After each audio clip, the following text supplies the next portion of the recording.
following is a presentation of the Magnitude Sports Network. Kicks and finds Thompson for two.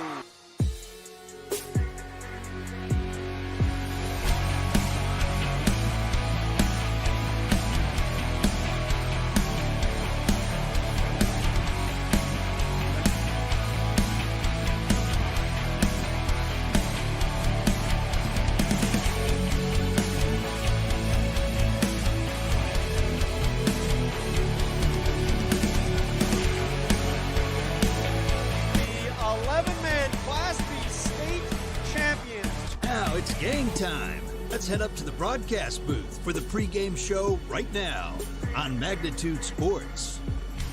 Hello and welcome into the U.S. Bank Stadium. I'm Jason Grohl, joined today by Mike Mason. As we get ready to go, it's Class 3A state football action. The Dilworth Glyndon Felton Rebels with a record of 11-0 take it on the Fairmont Cardinals with a record of 10-2.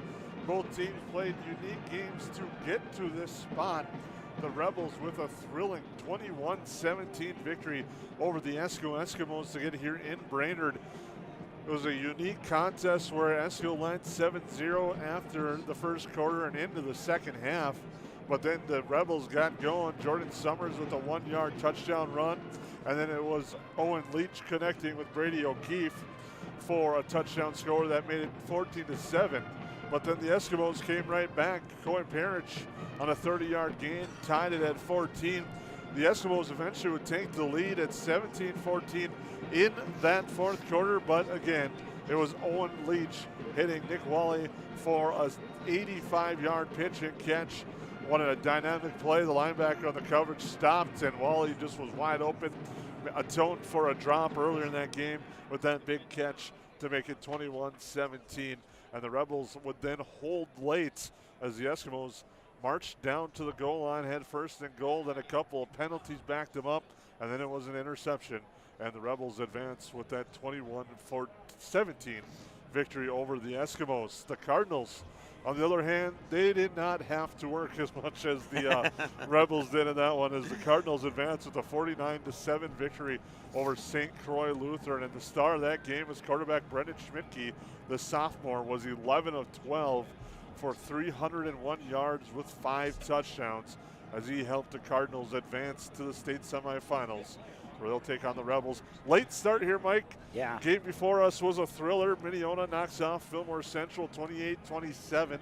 Went down to the wire. In fact, Fillmore Central, after getting stopped for a 2-point conversion with about 3 minutes to go, got the ball back, converted a 4th and 24 with a hook and ladder for 35-yard lines, had a couple of chances at the end zone, but couldn't strike, and Minneota held off the surge from Fillmore Central. I'll tell you this, if that teal green Falcons team was the Minnesota Vikings, I'd be very upset right now. It was talked about a lot in the press box because it was 28-27. They scored with about 3.5 minutes to go, and Fillmore Central elected to go for 2. To try and take the lead instead of the extra point to tie it. And if they would have, in theory, would have made the extra point, we would not be on the air yet, probably. Yeah, we'd probably be sitting through and getting ready for a couple of overtimes. But this one, Mike, it's going to be 2 contrasting type of offense. We talked a little bit about it. Brendan Schmidtke, the quarterback for Fairmont Central, has thrown for over 1,000 yards this year. He likes to chuck it, and it'll be interesting to see how DGF handles his passing ability, especially on the defensive side, and what kind of speed these Cardinals will have on the outside. Yeah, and to reflect back a little bit to that game versus Esko, it doesn't show up in the stat sheets, but you commented, you made the comment that who were we playing? Fairmont, that didn't have to work as hard as DGF, and that couldn't be more true, because right after the stat sheet ended, DGF got the ball back. They were pinned down, I think, inside their 10-yard line. And it was 4th down.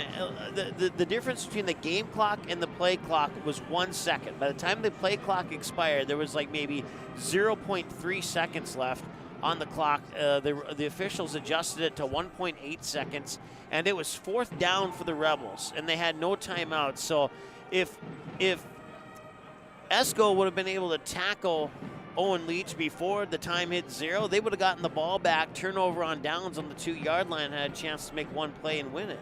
So, I mean, they really had to strategically plan that offensive drive to come out of there with a W. Owen Leach took the snap and avoided all the pressure and took a baseball slide into the 2-yard line to end that game, which they ended the game on a turnover on downs, but with 0 seconds left on the clock. There was no opportunity for Esco to get another crack at it. So you just had to add that because, like I said, that doesn't show up in the stat sheets there, even though it probably should. Fairmont, as you mentioned, a big win over their quarterfinal round opponent. They actually finished second in the 3 AAA underneath Waseca, who finished 8-2 overall, 6-1 section. Fairmont was 10-2 overall and 6-1 in section. And they come out of the same section with teams like Laverne, Tri-City United, Worthington, New Ulm, and Belle Plaine. As a matter of fact, the way I just mentioned those teams is how they finished in the standings. DGF, of course, finishing at the top of 8 AAA. Looking at Fairmont, they have 2 losses compared to no losses for DGF. They finished 6-1 in section, 3-1 in conference. On neutral, they're 2-0. Those 2 neutrals were the Class 3A playoffs. They would have in the playoffs in the 3A sections, they'd get a 49-6 win over Belle Plaine, a 35-0 win over Laverne, and a 35-26 win over Waseca in the 3A, that one's hard to say, championship game. And then they would, as you mentioned, pick up that 49-7 win over St. Croix Lutheran in the quarterfinals of the state tournament, which brings them into today's matchup with DGF, who got a 14-10 win over Thief River Falls and a 7-6 win over East Grand Forks. And then that 21-17 win that we just reflected on over Esco to bring them into today's game. So, QRF ranking for DGF, 97.4. It's 86.8 for the Cardinals. But if there's one thing I've learned this particular football season, when you put 2 teams on paper side by side, it's not always going to turn out the way you think. Well, and you look at these 2 teams, they both play different types of schedules. Section 8, 3A, a solid section as well, but Fairmont down here in the South playing Section 3 AAA, play some strong teams as well. Their losses, as you said, were to Marshall and Waseca, but they were able to get revenge on Waseca in the playoffs, winning 35-26. This is year number 17 for Matt Mahoney. Actually, year number 16 for Matt Mahoney. He's 112 and 50. It's year number 15 for Anthony Soderberg. He's 109 and 44. And you mentioned those QRF rankings. DGF's actually ranked number 1, and Fairmont is ranked 5th. So if you're the Rebels, you played Esco, who's ranked 3rd on the QRF. A lot of people thought that Esco squad was the number 1 team according to the polls. They were the number 1 team in the state, and DGF was number 2. So you have to get here and you have to get through some tough opponents, and it should be exciting with the Rebels taking on the Cardinals. The coin toss taking place right now at midfield as the Rebels are in their home black today with the white numbers, and the Cardinals in their white jerseys with red pants. As we look at the toss, it'll be interesting to see. I think DGF won the toss, and they're going to make that decision. But you look, I think keys, it's been the same, I think, for DGF all year long. You got to win the battle in the trenches. Yep. And you got to control that line. Jordan Summers, a running back who's got over 200 yards rushing. Esco did a good job bottling them up, but DGF showed that they have some weapons. In fact, DGF actually will receive the kick to start. Yep. But they showed that they have some weapons, and Leach probably had one of his best passing games against Esco, and they're really going to need to try to keep that going because Fairmont's going to key in on Jordan Summers all day long. Yeah, absolutely, and that kind of reflects into what I was thinking when I was analyzing this matchup here. I think one of the most unique keys to the game for DGF of anybody who's ever done a key to a game for any matchup is to have a backup key to the game. And what I mean by that is go ahead, that first couple possessions, try the running game with Summers. We all know that he can take it down the field. We all know that he has the capability of dragging defenders 5, 7. The longest I've seen him drag a defender was 13 yards after contact. But as you mentioned, that didn't really work too well against Esco, and they had to resort to some other options. And you got to dig into your playbook. You got to look back over your season, see which plays worked well for you when Jordan Summers wasn't running the game, and you got to go to those plays. And I think you really got to mix it up here with the Fairmont Cardinals. I think you can't just go run like you can in the AAA over in our neck of the woods. I think if you can get a few pass plays in early, that'll force Fairmont to kind of respect that pass, and that could open up the run game for Jordan Summers. So I think this might be one of those scenarios where Jordan Summers' run game will come later in the game and not the entire game. It's going to be interesting also. You look on the other side too now, Fairmont, looking at them on turf. Both teams will be faster on turf, but Fairmont looks really quick. Brendan Schmicke, the quarterback, is a sophomore, 6-foot sophomore at 155, and watching him just chuck the ball around in warmups, he's got a pretty strong arm. Yeah. And it's going to be interesting to see how DGF, I think, is going to have to handle the speed. How are they going to handle the speed of this Fairmont squad? I don't think they've seen a team that's as quick as these guys have yet this year. So that will be a big interesting thing. We saw some teams earlier in this prep bowl that has struggled with speed, especially on the outside. And it'll be interesting to see if Fairmont's going to try to take advantage of that, and what will DGF do to try to bottle up that speed of the Cardinals. Yeah, and I think if they can control that, they still may find themselves in a situation towards the end of the game like they did with Esco, like they did with Hawley, where they were actually down and had to come back to pick up the victory here. But as you mentioned, those teams don't quite have the pace that the Fairmont Cardinals have. So that'll certainly be a part of this matchup that we'll keep our eyes on and see how DGF will handle it. There's no doubt about it. It should be a good matchup. DGF, let me look here at my numbers. For the most part, doesn't quite have the offensive firepower to put up the numbers that Fairmont has, but Fairmont's given up, I think, more, maybe just less points. DGF averaging 28.7 points per game on offense, while they allow their opponents 13.9. For Fairmont, they average about 32.7 points per game, but Fairmont allows their opponents about 12.6. So they score a little bit more and allow a little bit less than DGF does, but not by much. I mean, it's very close. 32.7, 28.7, that's 4 points. And then as far as what they allow their opponents, DGF allows just shy of 14, and Fairmont allows just shy of 13 points per game. So, I mean, like I said, when you look at the numbers on paper, it should be an interesting matchup here. I think it might be one of those type of games where it'll come down to the team who gets back-to-back possessions of offense without the opponent scoring in the middle, if that makes sense. We'll take a break, come back. We'll have the starts of our contest here on the DGF YouTube page and the Magnitude Sports Network, as it's the Rebels and the Cardinals here from US Bank Stadium.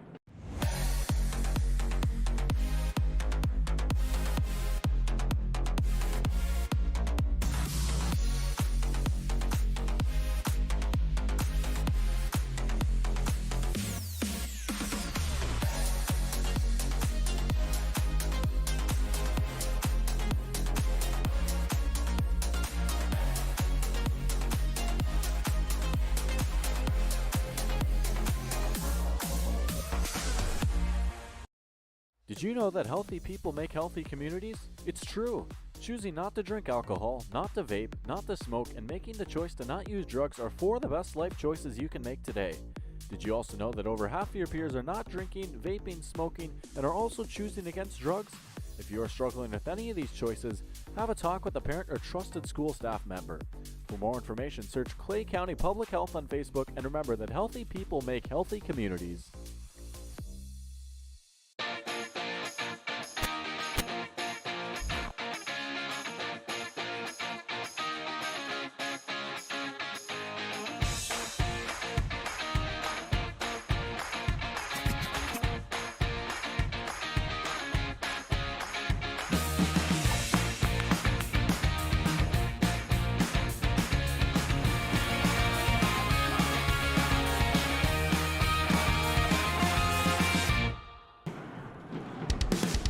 And welcome back into US Bank Stadium. We're moments away from the start of this Class 3A semifinal here at the US Bank Stadium.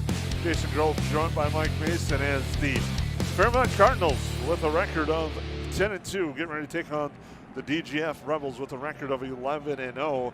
Both teams are lined up on their respective sidelines waiting for the introductions as they get ready to go for this one. Again, we're running about 51 minutes late due to some extended games.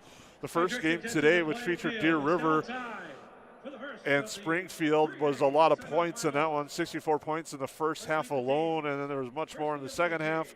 Don't remember the final score, but it ended up not being that close of a game, but Deer River battled towards the end, but Springfield picked up the victory there. And then this one, before this one, was Fillmore Central and Minneota. Went down to the wire, and it was a big victory at 28-27, but now we're getting ready for Fairmont and DGF.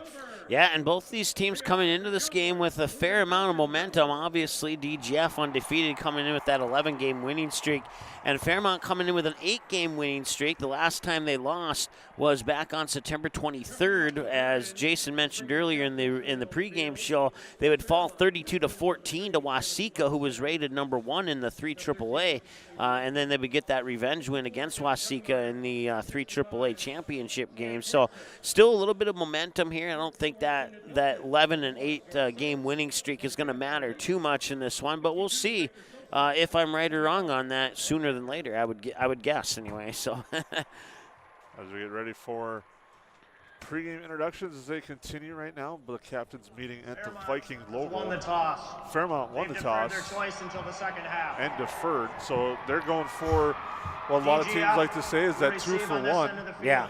And that's where you get that possession late in the second quarter, try to turn that into points, and then start the second half with points. But if you're DGF here, here's an opportunity to set the tone offensively and try to get out in front right away early against the Cardinals. Yeah, absolutely. I'm looking forward to this one. You know, this is the 5th time I've been here for football broadcasts, and the 5th time doesn't get any. You don't get any more used to the awe of walking in front. The elevator looks like you're in a dungeon, and you take 5 steps and boom, it opens wide open. And it's a great experience, not only to have the honor of broadcasting from here, but for these kids to play on this field. I know after that game with ESCO, a lot of the things I heard walking around on the field, parents chit-chattering with their kids saying, hey, you get to play at the bank. And that's probably another key to the game, is don't let the fact of where you're playing get to your head. Go out there and play a football game and try and get that W.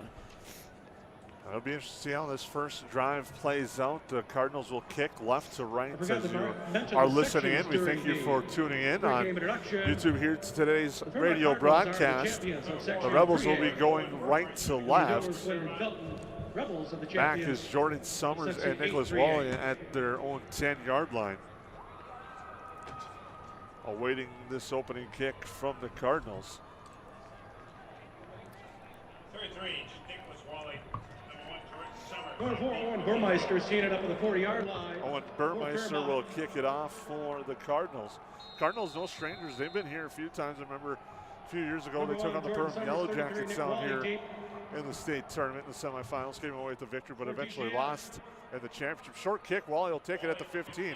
Now up to the 25, cuts to the 30, he's got room, and breaks the tackle all the way down to the 36-yard line. Nice return by Wally to give the Rebels a good starting field position for their opening drive. Yeah, he had a lot of open room there, and those Cardinal white jerseys collapsed quickly there, and that alludes to that speed we were talking about. Any other opponent, he may have gotten an extra 20 yards on that return, so, but still a good return nonetheless. They send the man in motion. Handoff will go to Summers, right side across the 40, plows forward, cuts back to the near side, brought down at about the 43. A nice run there by Jordan Summers. Yeah, I would guess he's going to pick up about 5 on that play there. And, when I was a quarterback coach, I always said, hey, let's get 3 yards of play. That's what he needs. So. To the 42-yard line. We'll make it second and 4 at the 43. Leach in the gun, Wally in front, Summers behind to his left, handoff, Summers again right side, swarmed under right away, nice job breaking through by Hank Arntz. Summers got nothing on that one. It's going to be 3rd down and 4 as Arntz broke through. Officially they give him a yard, so it'll be 3rd and 3. Gain up to the 43. As the Rebels take their time, Leach getting the play call from the sideline.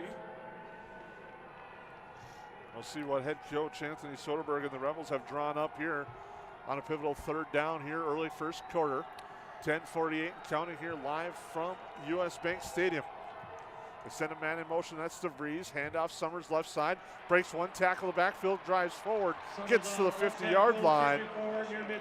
Someone's helmet came off, and that is Summers, lost his helmet, so he'll have to come off for a play. But it is a 1st down for the Rebels. And I didn't catch the jersey number, but a Cardinal almost had Summers in the background. As I look at the replay, I still didn't catch the jersey number, but they had a hand on him in the background, but Summers, like butter, just let him slip through. It was number 23 who almost had the hands on him. That was Caleb Chambers who almost brought him down, and that was a big 3rd down. It was probably as it looks like we have an injured player down right now, but that first 3rd down play was probably the biggest play of the 1st quarter. Let's put it that way. Nice job by Summers to break that tackle, pick up the 1st down, a gain of 6. As he's brought down by Landon Meyerdirk. For the 1st down. It'll be 1st and 10 DGF at the 49 of their own 49-yard line as they break the huddle. Summers is out this play due to the helmet coming off. Leach under center. Wally the deep back to send a man in motion. Handoff to the motion man to the right side. Cutting up field with it was Brody Friend. Gets down to the 45-yard line. And a nice start to this drive for the Rebels as they continue to move the ball on the ground. It'll be 2nd and short. 2nd, we'll call it 4 after the gain of 6. Yeah, a nice handoff. Leach looking the opposite direction. Got a couple of those Cardinals to get fooled by that look, and then he takes off to the right side. So Summers back in. He stands to the right of Leach in the gun. Leach gets the snap, handoff, Summers left side, breaks a tackle, makes one man miss, but gets wrapped up right away. He'll be short of the 1st down marker. It'll be 3rd and 2. Makestad, number 3. Makestad in on the tackle. On the stop. 3rd and 2 at the 43 in the 1st drive of the game for the Rebels. So far, they've gone 5 plays, 21 yards. One thing I've noticed so far from Jordan Summers is how great he went on the exchange for the handoff. He just secures that ball and then he takes off. He's doing a really good job so far here early in this game. Summers lined back at the 50-yard line, gets the handoff. Right side, bounces it outside, has the corner, has the 1st down. Gets inside the 25, or inside the 35. Down to about the 34, and a nice run by Jordan Summers. Give him about 9, and it's a 1st down for the Rebels as they continue to move the change. Yeah, I'm really liking what I see on this 1st drive, and I'll be interested to see how the Cardinals respond when they finally get the ball back here. But they're taking up a lot of time on the clock here. Already eating up just shy of 3 minutes on this drive. Summers with 5 carries for 24 yards on this drive. Gets the handoff again, straight ahead. Runs into a wall that time, gets maybe a yard as they're bottling him up there. But right now, DGF is averaging 5 yards a carry, but we got a stoppage. Defensive player, helmet off. The player losing his helmet was James Johnson. He has to exit for a play. And Rebels right now, 7 plays on the ground, 31 yards rushing, averaging 4.4 yards a carry. They'll face 2nd and 9 at the Cardinal 33 with 8:20 and counting in our opening quarter here from the bank. Summers the deep back. Send a man in motion, that's Wally. Handoff Summers, left side, slips down. Summers on the carry. Looked like he just lost his footing on that one.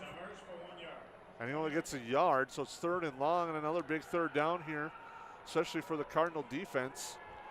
as it's 3rd and 8 at the 32. Probably 4-down territory, though, if you're the Rebels.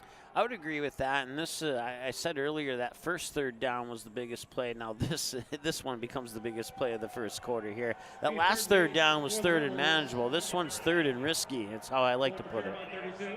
The 9th play of the drive coming up. They've gone 32 yards.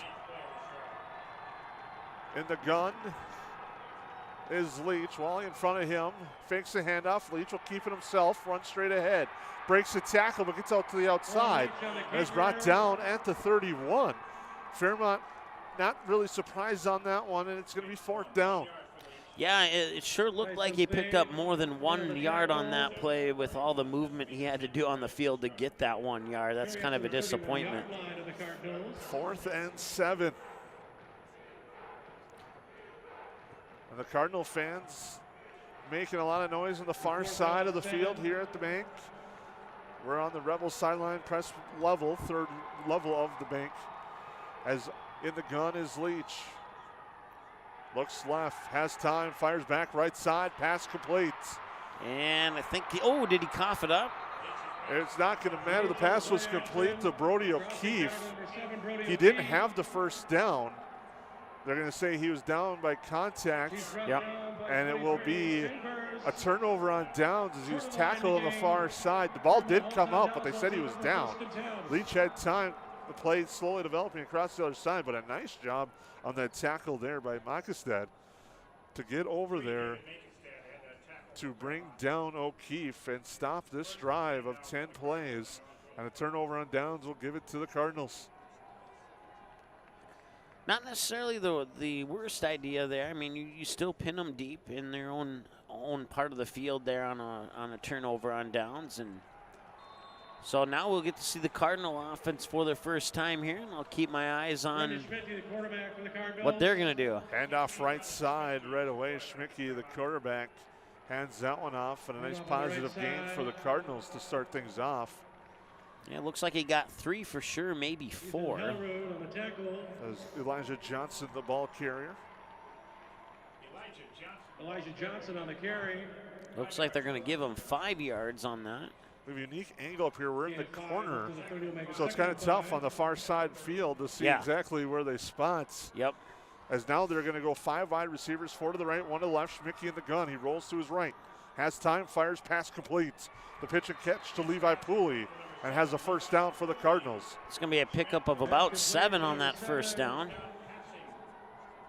And Schmicke, like I said in the pregame show, was 11 of 12 for 5 touchdowns in their 49-7 victory over St. Croix Lutheran in the first round of the state tournament. He's passed well over 1,500 yards this year. So far we've seen 1 slant pass from the Cardinals and 1 run play, and we'll see what this is coming up. 2 receivers right, 2 to the left. Schmicke in the gun. The ball is on the near side hash mark. They send a man in motion to the near side. Quick pass far side.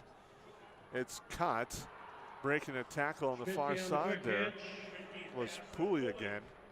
I'm guessing he picked up about 4 on that play there. Slow developing as they threw it from the near side hash all the way to the yard markers on the far side. But Wally and Summers were there for the tackle. It's 2nd and 6 on a gain of 4.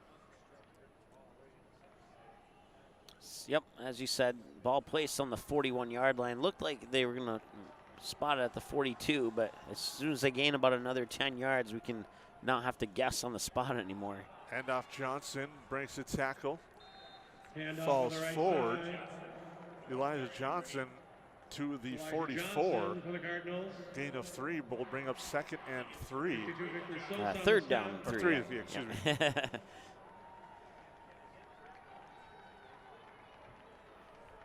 4 now at the 44. This will be a big opportunity for the Rebel defense here to try to get off the field on 3rd down here. Schmicke talking with Johnson in the backfields in the gun. He sends Johnson to his left. Got 1 receiver right, trips stacked to the near side, and a timeout. And we'll take a quick break. We're scoreless in the first quarter of the bank on the Magnitude Sports Network. Fairmont, they're first. There's no question that yield is at the core of everything we do at Stein. It's why we are here today and it's what will continue to propel us and our growers into the future of agriculture. Stein and List E3 soybeans provide a significant dollar per acre yield benefit, plus access to the best weed control in the industry. That is yield plus results. Yield expected, yield delivered. Stein and List E3 soybeans have yield.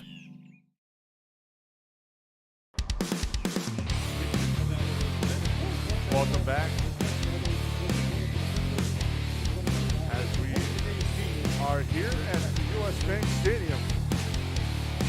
It'll be 3rd down and 3 for the Cardinals out of the timeouts.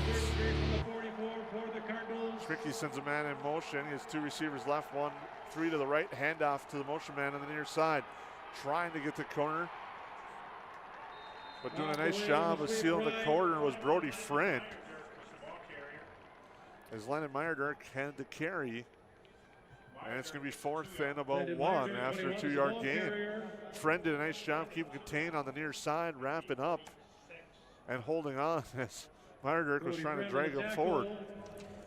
Yeah, I'm looking, let's see here, that was Landon Meyerdurk, I believe is how you say it. Almost got a second opportunity to get his footing and take off down the field. But Fairmont in punt formation on 4th down. Now they're going to move the punter under center. Here's they see what they liked from DGF. Now they're going to take their time, run the play clock down. And now a flag comes in from that back official. That's going to be a delay of game. I'll back up Fairmont 5 yards. And we'll see what Fairmont elects to do with Jordan Summers back to receive the punt. So it moves it back to the 41. David Mockastan is in punt formation. Summers back at his 25 for this one. Ooh, and that's not a good kick. They're trying to keep it away from Summers. They did that, but punt goes out of bounds on the near sideline. DGF will get good field position as they mark it out of bounds at the 36. Well, so far, kind of a slugfest here. Both teams trying to establish the line of scrimmage right now. Yeah, two drives, one from each team, chewing up just shy of 7 minutes off the clock here. And well, after a couple longer games, this kind of feels nice, and from a broadcaster standpoint, but from a fan standpoint, you want your team to have points on the scoreboard. Summers the deep back. To the left is DeVries, to the right is Wally. Handoff Summers, follows his blockers, right side. Now comes back left, cuts free, gets across midfield, and is finally brought down at the 49. And the 48, a nice nifty run by Summers. Going right, comes back, drags a couple defenders with him along the left side, and it's another 1st down for the Rebels. Well, if it's not broken, don't fix it. And, well, like I said in the pregame, try that run game, see if it works. So far, it's working. Summers 8 carries, 42 yards for the Rebels. Sees the deep back again. Leach, handoff, left side, Summers. Hops, skips, crosses the 45, gets brought down at the 42. Yeah, nice pickup of 6 there, and a nice job by the DGF offensive line to open up that hole on the left side of Owen Leach for Summers. It'll be 2nd down. And about 5. Scoreboard shows 15. Not sure what they're thinking there. Carries up to the 43. He's 2nd and 5. As Leach comes back with Summers behind him. Wally to the right, DeVries to his left. Handoff Summers. This time he goes right. Follows his block, cuts, and goes down about to the 40. Powers to the 39. So back-to-back pickups of 5 and 4 yards. It doesn't look like he should have that opportunity to get that many yards, to be honest with you. But his vision is something else, and he starts deeper than most running backs, so he gets that opportunity to get ahead of steam, and he's nifty. Rushed for over 2,000 yards this year, went over that mark against Esco. And he's adding to his totals here today at the bank. Gets the handoff again, left side. Follows his blockers, drive forward, takes a hard hit inside the 35 and gets to the 34. He got popped on the play, I believe, making the tackles at Aiden Welcome. Levi Pulley, number 7 on the stop. And Levi Pulley. But it'll be 1st and 10 for the Rebels this drive so far. 4 plays, 30 yards. And it'll be 1st and 10. Ball at the Fairmont 34. Down to that final minute of the first quarter here. We'll see if DGF can get on the board before the first quarter ends. Leach, handoff, Summers right side. Fairmont does a nice job busting through that time for sure. Was Welcome. See Burnt just blazed his way through that Rebel line and got to him. Aiden Welcome, number 13. And Welcome Welcome Summers to the turf. Yeah, I don't think he got anything. I think he may have gotten back to the original line of scrimmage, but he definitely didn't get beyond that. No gain on the play. Will be There's 2nd about and 10. a 4-second differential between the game and the play clock, so the Rebels will have to run a play. As it's 2nd and 10. Leach fakes a handoff, rolls left side. One-on-one on the outside, gets to the corner and gets driven out of bounds at the 25-yard line. He was one-on-one with Brock Luderman, made a nice move, but Luderman forced him outside and out of bounds. But it is a 1st down for the Rebels. I'll stop the clock with 10 seconds to go. They'll get to run one more play. That was a smart play there by Owen Leach. Fake that handoff to Summers, and then he just had like 1 or 2 guys to beat, and that one guy was able to tear him out of bounds. So 1st and 10 in the red zone, just outside the red zone at the 24. Summers will now enter the Rebels into the red zone and breaks outside Summers again, to the 18. He had a nice spin move at the end of that run before he was brought down. That will be the final play of our first quarter. 21, We're scoreless at the bank between the Cardinals and the Rebels on the Magnitude Sports Network. Quarter of up here, the first of 2 back-to-back. Buying, selling, or leasing commercial real estate or farmland in the Fargo-Moorhead and surrounding area? From office to retail, industrial to multifamily, commercial land to farmland. As the #1 commercial, sales, and leasing brokerage in the FM region, Goldmark Commercial has the experience and skills to handle all of your commercial real estate and farmland needs with the highest levels of customer service and marketing around. Trust the experts at Goldmark Commercial Real Estate to lead your team to success.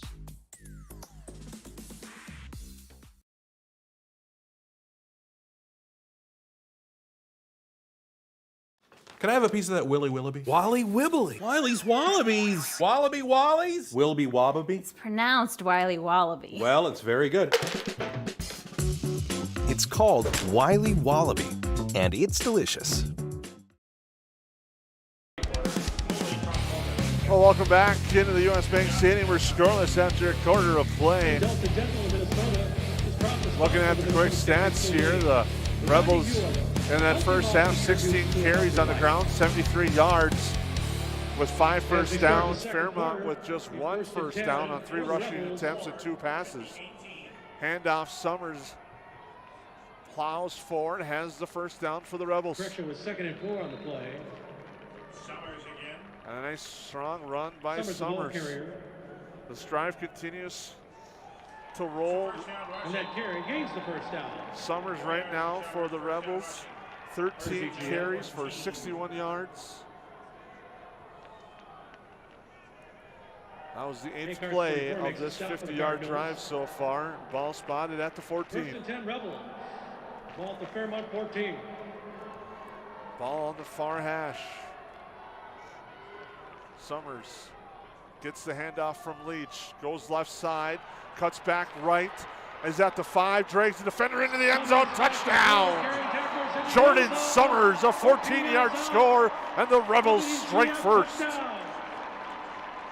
Well, mentioned in the pregame show, try that run, see if it works, and it has worked so far. And that was another thing I mentioned. He didn't really drag the defenders, but he did make contact with several of them, and he was able to drag that final defender into the end zone from about 3 yards out, and now it's 6-0 DGF. Leach will spot. Leach to hold, off to kick. Hayden Hoffman, the extra point attempt, number 13. Snap, spot, and the kick is good, and the Rebels strike first. They lead 7-0 with 11:22 to go in the first half. Rebels up on the Cardinals 7-0 on the Magnitude Sports Network. Doolittle's Wood-Fire Grill is an experience that ignites your senses, featuring wood-fired rotisserie cooking. Grilling meat over an open flame creates that savory wood-roasted flavor, while the rotisserie rotation results in juicy and succulent meats. Doolittle's even has an outdoor fire pit that creates a relaxing setting to wine and dine for any occasion. Visit DoolittlesRestaurants.com for a full menu or to make a reservation. Doolittle's Wood-Fire Grill, 2112 25th Street South in Fargo, or call ahead at 701-478-2200. A 9-play, 64-yard drive is capped off with a Jordan Summers 14-yard touchdown run, and Hoff adds the extra points, and the Rebels lead Fairmont 7-0 in the second quarter with 11:22 to go. Deep in the middle, inside the 10 for the Cardinals. Kicks off for DGF. David Mockestad, number 3. Mockestad back deep. He's at the 10. At the 40-yard line. Leach ready to kick it off.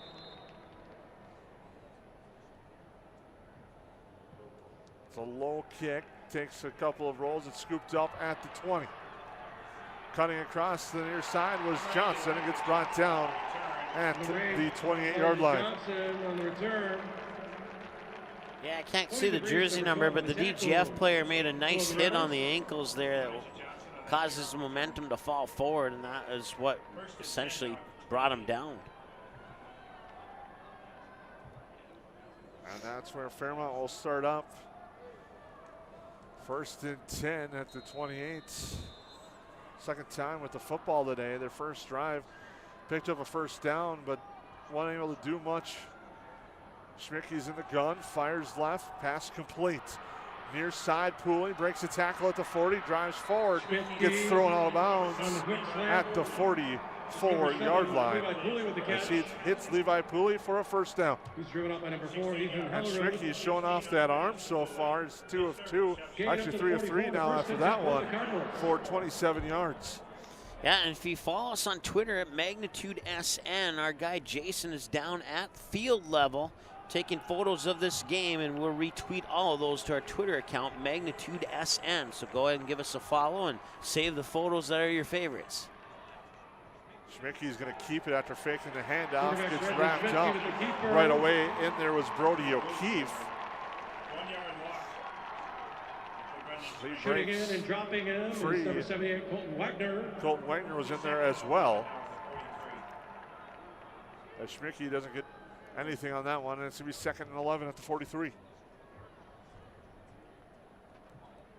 Loss of 1 back to the 43. Looks like they have that 4 receiver set here for the Cardinals, 3 to the far side. Schmicke looks, fires to the far side, has a man open, closing quickly. There was Brody Friend, but the pass is complete. Coming down with it was Noah Schultze for a first down. And Fairmont quickly back in Rebel territory at the 38. On a 19-yard pitch and catch there. Yeah, if Brody Friend would have taken off a step sooner, he may have had an interception on that one. And he had a lot of green in front of him, too. It may have been a pick 6. So 2 left, 2 right for the receiver. Schmicke in the gun. He's going to fake the handoff, keeping himself left side. Not much doing there. Gets about a yard on the play on the read. With 10 minutes now, gets a yard on the play. It's 2nd and 9. Caleb Johnson, number 18, and 7, Brody O'Keefe on the tackle. I want to say hi to Dave. He says, go Rebels. Thanks for chiming in on the YouTube chat, Dave. Cardinal drive so far, 4 plays, 35 yards. Schmicke in the gun again. He's going to hand it off to Johnson, left side. He gets wrapped up, spins forward, and gets all the way down to the 32. Yeah, one thing I've noticed on this 4th drive of the game now, 2nd drive for the Cardinals, is the Cardinals have been matching what DGF has put on the field. First 2 drives kind of lackluster, and now the Cardinals are moving the ball down the field nicely here. A lot of that's been on the arm of Schmidtke, who's 4 of 4 for 46 yards. And in the gun with the back set, an eye to his right. 2 receivers to the right, 1 left. Schmidtke rolls to his right, looks downfield, pumps, now finds a man wide open. It's complete. Guy cuts up, that's Pooley. Now breaks the tackle and gets hit out of bounds at the 10. Takes a hard hit, but is a first down for Pooley. And the Schmidtke-Pooley connection strikes again. Yeah, Levi Pooley, a 5'10 junior who tips the scales at 145, but the force of that hit had to have been over 200 pounds. He went flying. Ball spotted at the 10. They say it's inside the 10, so it's first and goal. But Pooley once again with the reception.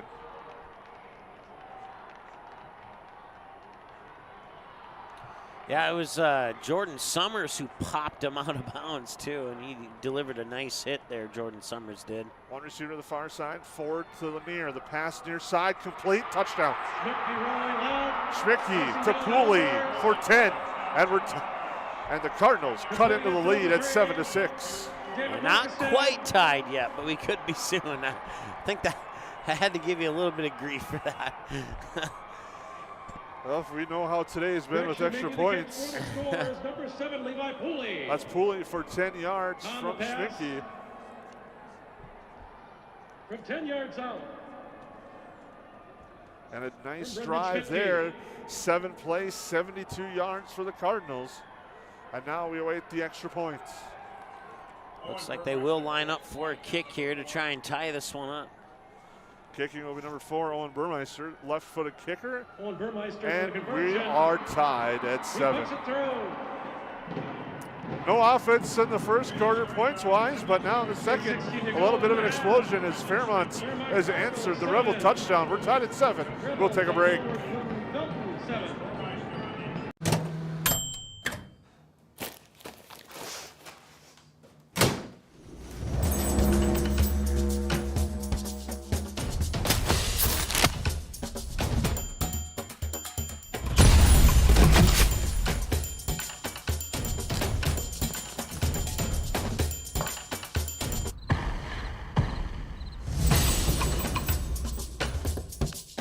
Do something with your hair?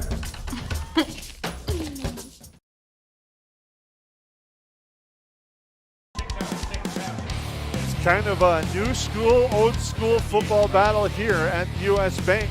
The Cardinals throwing it around the football field, the Rebels on the ground.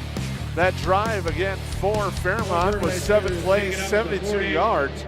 Brendan Schmidtke is 6 of 6 for 78 yards. Levi Pooley, 5 receptions for 59 yards and a score. Answers the Jordan Summers touchdown run.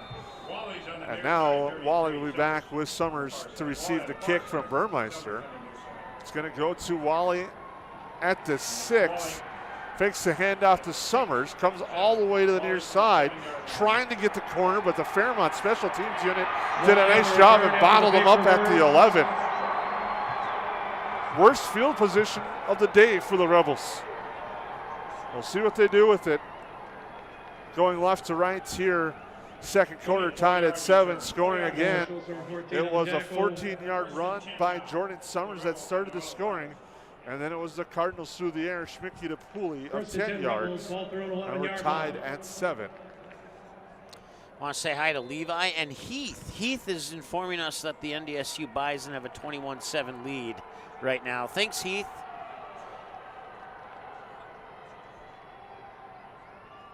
Handoff.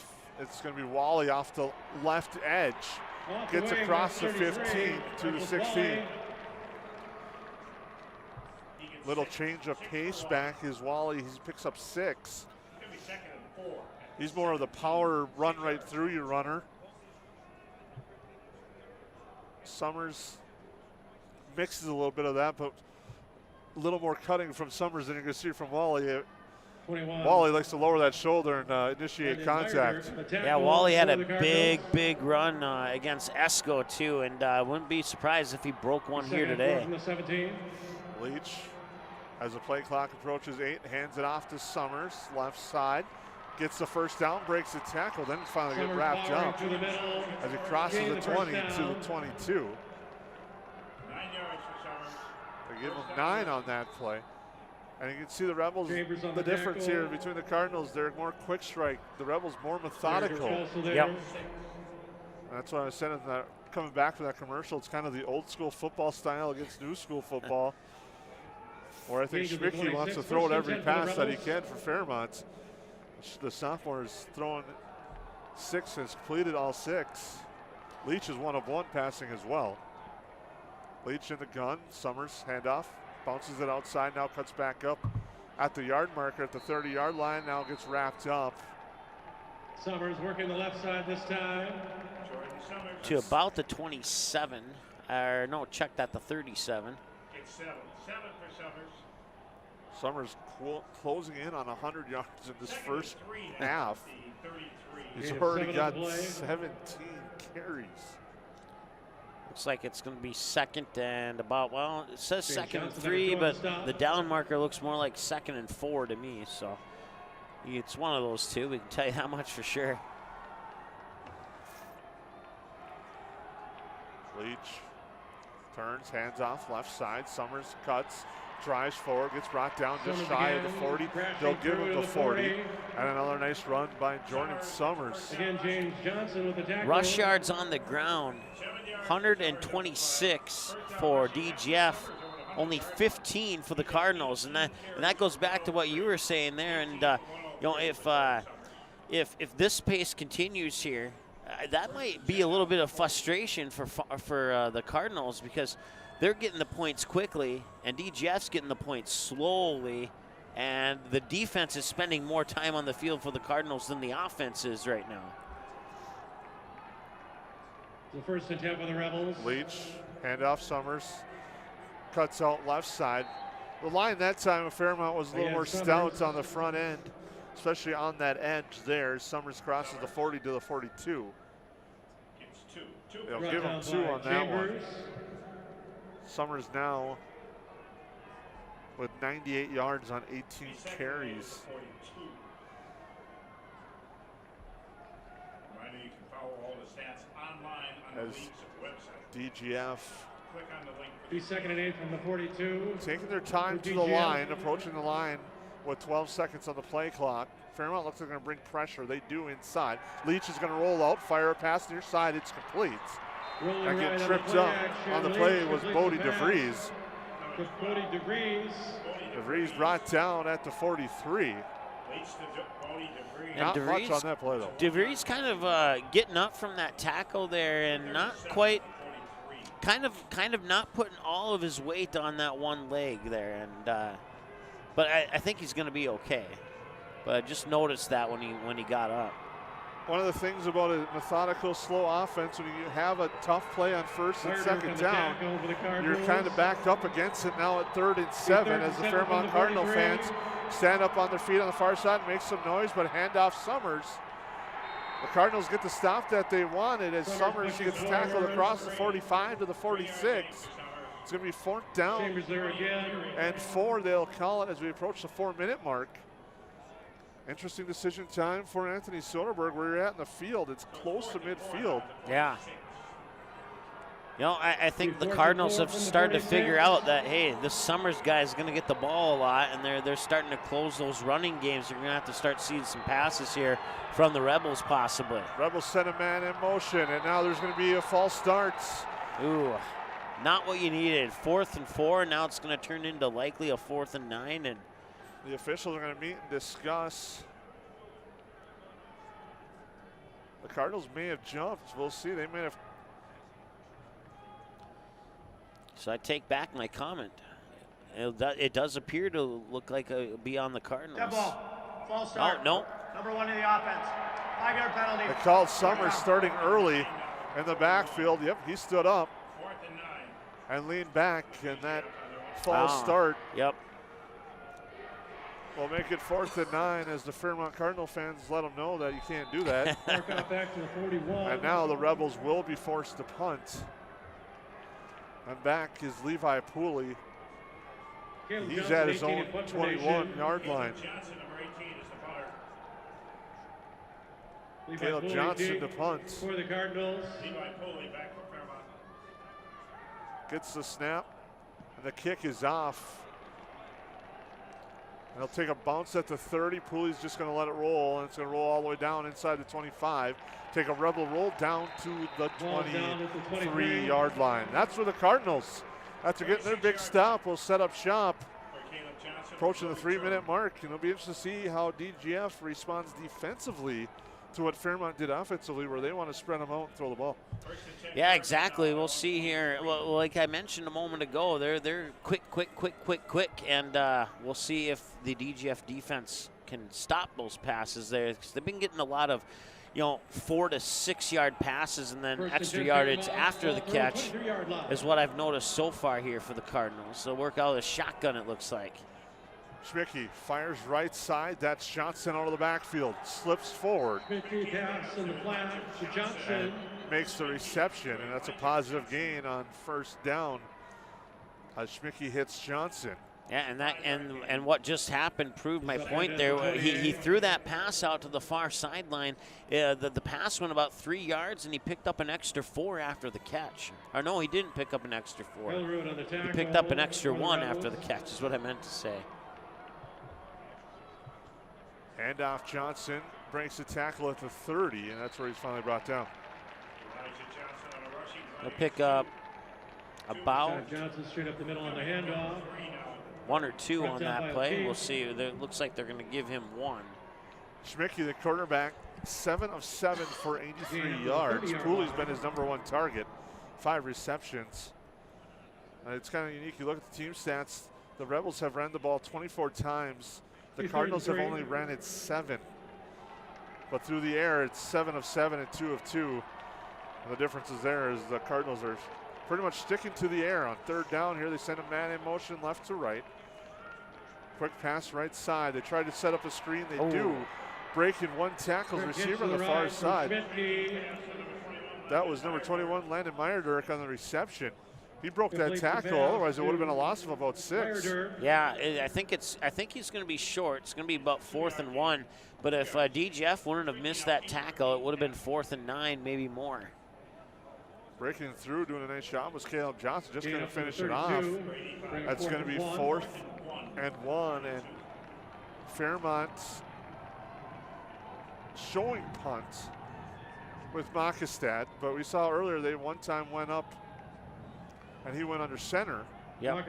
And then they got called for a delay game as the clock approaches 3 at the play clock. He gets a snap, and Makestad will kick that one away. And Summers is just going to let that one roll, and it takes a Cardinal roll. Wow. And it'll be touchdown at the 21-yard line. So both defenses have responded to scoring drives. Ball's down at the 21-yard line. As we're tied at 7, under 2 minutes to go. Timeout situation. DGF with all 3, so they have pretty much 137 to work with, what they have, but the way they've been able to move the ball, that's still a lot of time with all 3 timeouts. Yeah, well, I mentioned it earlier when DGF had the ball last time that they had right now they have 131 rushing yards compared to just 17 on the ground for the Cardinals, but it's exactly flip-flopped in the passing area. Right now the Cardinals have 85 yards passing, DGF only 7 yards passing. Leach, handoff, Summers swarmed under at the 21. On the inside carry. Did not have much room to work at all there, did Jordan Summers on the inside handoff. 34, Parker Mathias. It's going to be 2nd and 10, and I think DGF's going to be content just to run this one out and take it 7-7 into the locker room. Yeah, that wouldn't be the worst decision here unless they get an absolute awesome idea based upon what the Cardinal defense will offer them, but they're definitely taking their time back to the huddle. Leach bringing the play in. He has 15 seconds. They're still in the huddle, so they're in no hurry. Wouldn't be surprised if Fairmont maybe starts thinking about timeouts on their defensive side, depending on what they do here on this play. Handoff to the outside, and a nice stop there. As Wally was the carrier on the outside, didn't get anything, and there's a timeout called by Fairmont with 43 seconds to go as it's 3rd and long. We'll take a quick break. We're tied at 7 on the Magnitude Sports Network.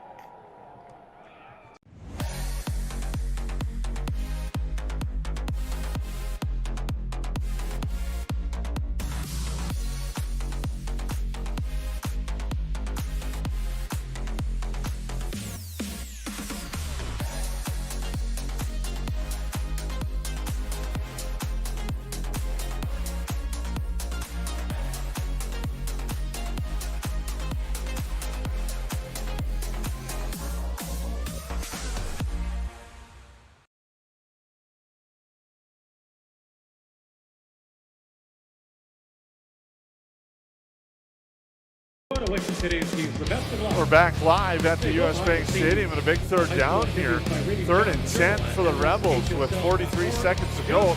Rebels back at their own 20-yard line. And they say it's at the 21. Cardinals with one timeout, just use one there to get a stop. Yep. We'll see what they do here coming out. 3rd and 10 from the 21 for the Rebels. The timeout. Leach in the gun. A pass play here for 4 or 5 yards would not be a bad idea. They're just going to turn around and hand it off Summers. And he gets drugged down at the 26. And timeout called by Fairmont with 38 seconds to go. Timeout. Fairmont. It's going to be 4th down. Their 3rd and final. And 5. That's their 3rd and final timeout. We'll take a break because we're tied at 7 on the Magnitude Sports Network. Did you know that healthy people make healthy communities? It's true. Choosing not to drink alcohol, not to vape, not to smoke, and making the choice to not use drugs are 4 of the best life choices you can make today. Did you also know that over half of your peers are not drinking, vaping, smoking, and are also choosing against drugs? If you are struggling with any of these choices, have a talk with a parent or trusted school staff member. For more information, search Clay County Public Health on Facebook, and remember that healthy people make healthy communities.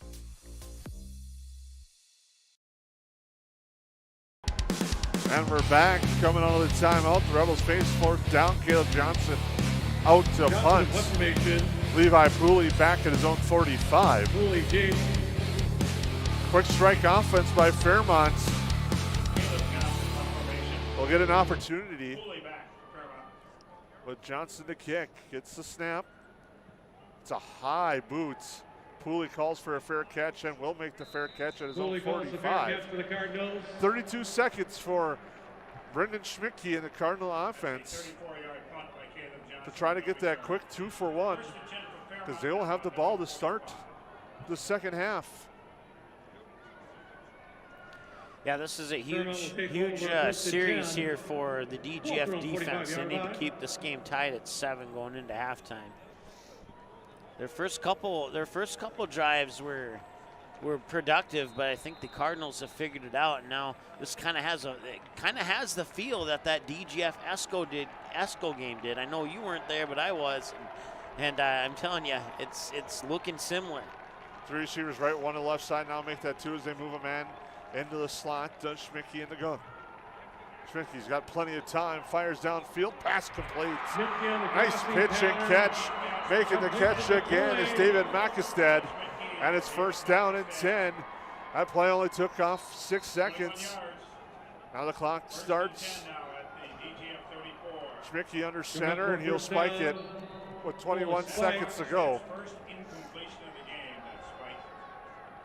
That will stop the clock, and the first time that Schmidtke's been incomplete comes when they're stopping the clock.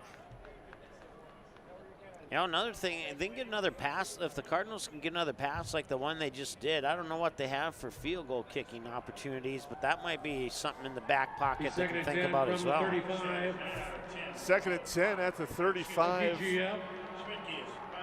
4 receivers to the left, 1 to the right side. Send a man in motion and now a flag.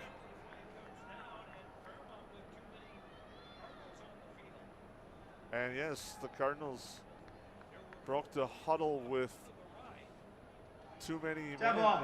Substitution infraction. So they had 12 on the field. 5-yard penalty. That will back them up. 2nd down. And a costly penalty for the Cardinals, but a good one if you're a Rebel fan there. Yeah. As that will back them up 5 and puts it at the 40-yard line. 2nd and 15. Back to the 40. 3 receivers left, 1 to the right. It was kind of odd when I saw they sent a man in motion that they would have 5 wide receivers and a running back. And in the gun is Schmidtke. He's going to roll to his left side, stops, fires a pass across his body in traffic, and it's intercepted. Coming down with his Brody Friend. Nice play by Friend on the ever so dangerous throwing across the body. And Friend playing that deep safety center field spot comes and makes a sliding pick. I saw that coming. I just wasn't sure if Friend could get there fast enough, and he did. I mean, he had to dive for that interception. It looks like he made the grab at about the 8-yard line. With 14 seconds to go, I wouldn't be surprised if the Rebels just kneel this one out as a nice sliding interception by Brody Friend prevents the Cardinals from striking. First and 10 for the Rebels. The ball is at the 10-yard line. Looks like the play was held up after review, and in victory formation, taking a knee will be Owen Leach, and that will do it for our opening half. It's been an exciting one, but the Rebels and the Cardinals are tied at 7 after half of play here. We'll take a break, come back with your halftime show on the Major League Sports Network.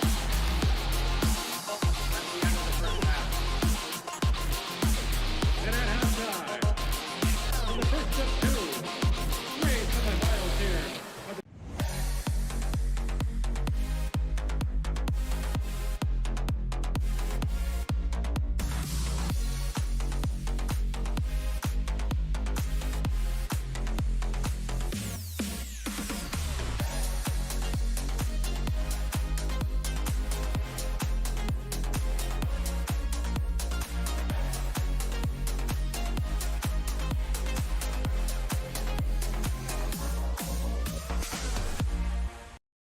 Did you know that healthy people make healthy communities? It's true. Choosing not to drink alcohol, not to vape, not to smoke, and making the choice to not use drugs are 4 of the best life choices you can make today. Did you also know that over half of your peers are not drinking, vaping, smoking, and are also choosing against drugs? If you are struggling with any of these choices, have a talk with a parent or trusted school staff member. For more information, search Clay County Public Health on Facebook, and remember that healthy people make healthy communities.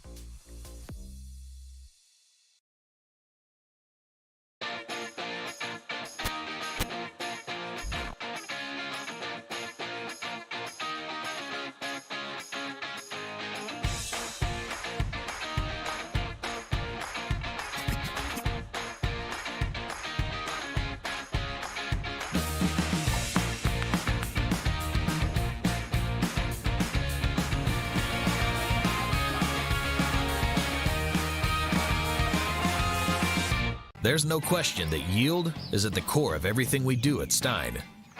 It's why we are here today, and it's what will continue to propel us and our growers into the future of agriculture. Stein and List E3 soybeans provide a significant dollar per acre yield benefit, plus access to the best weed control in the industry. That is yield plus results. Yield expected, yield delivered. Stein and List E3 soybeans have yield. Buying, selling, or leasing commercial real estate or farmland in the Fargo-Moorhead and surrounding area? From office to retail, industrial to multifamily, commercial land to farmland. As the #1 commercial, sales, and leasing brokerage in the FM region, Goldmark Commercial has the experience and skills to handle all of your commercial real estate and farmland needs with the highest levels of customer service and marketing around. Trust the experts at Goldmark Commercial Real Estate to lead your team to success.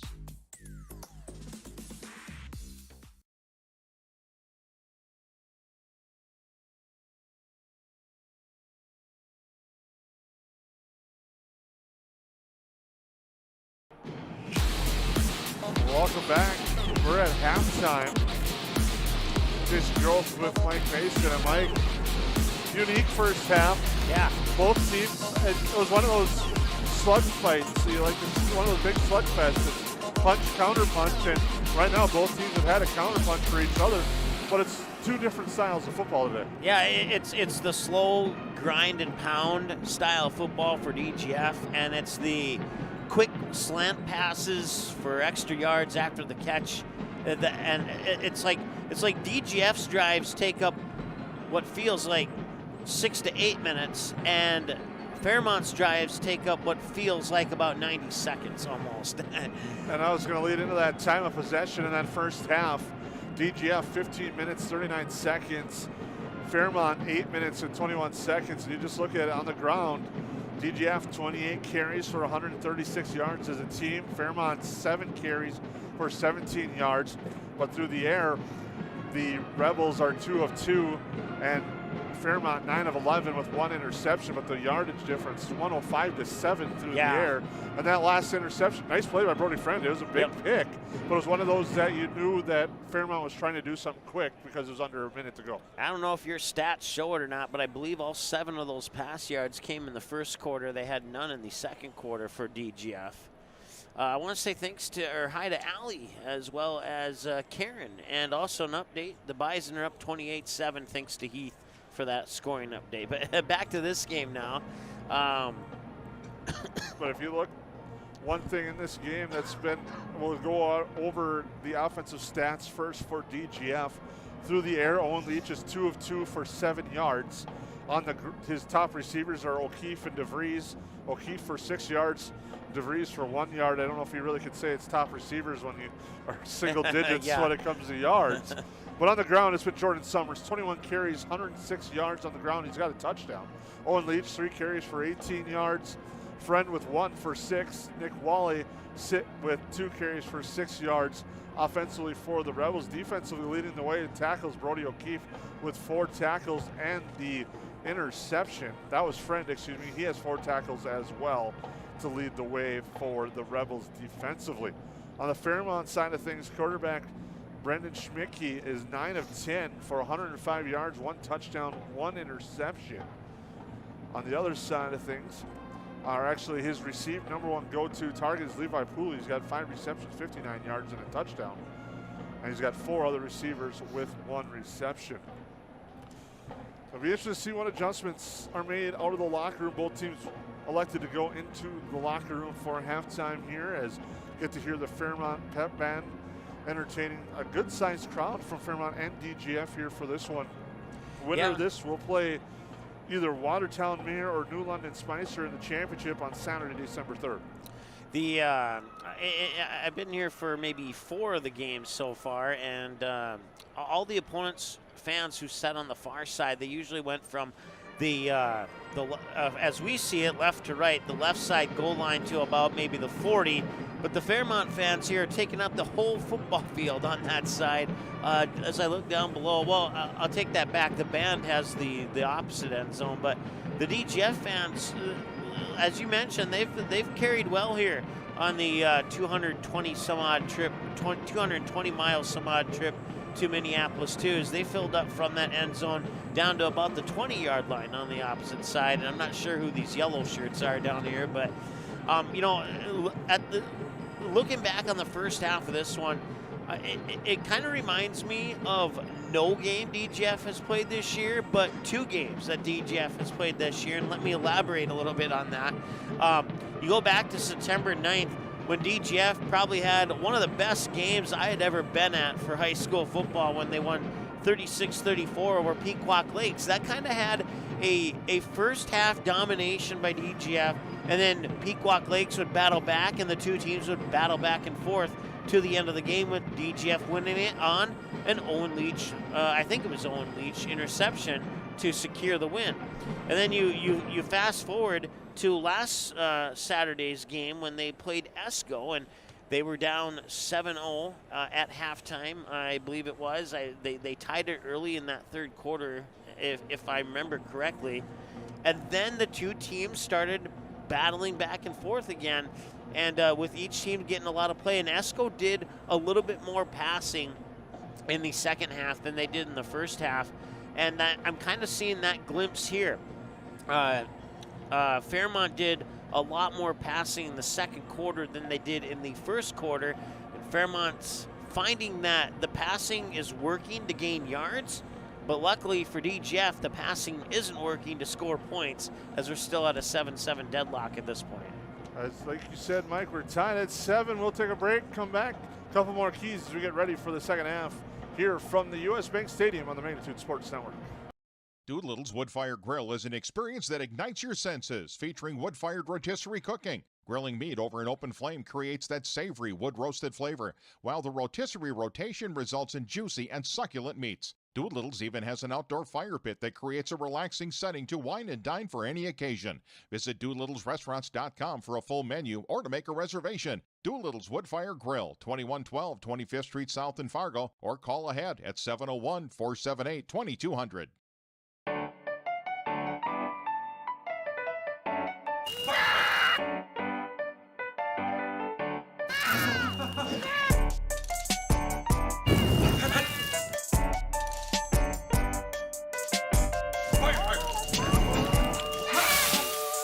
Sweet chaos. Delightfully disruptive.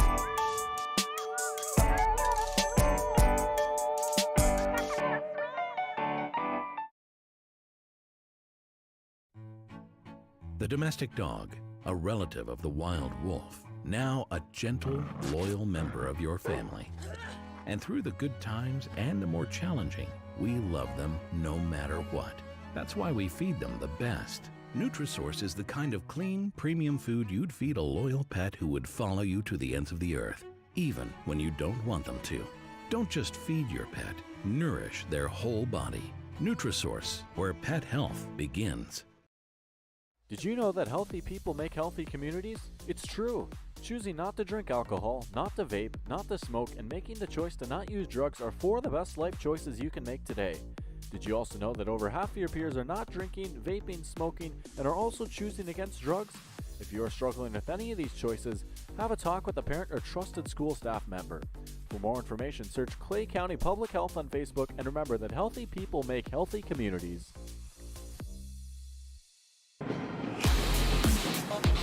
Well, welcome back inside the US Bank Stadium.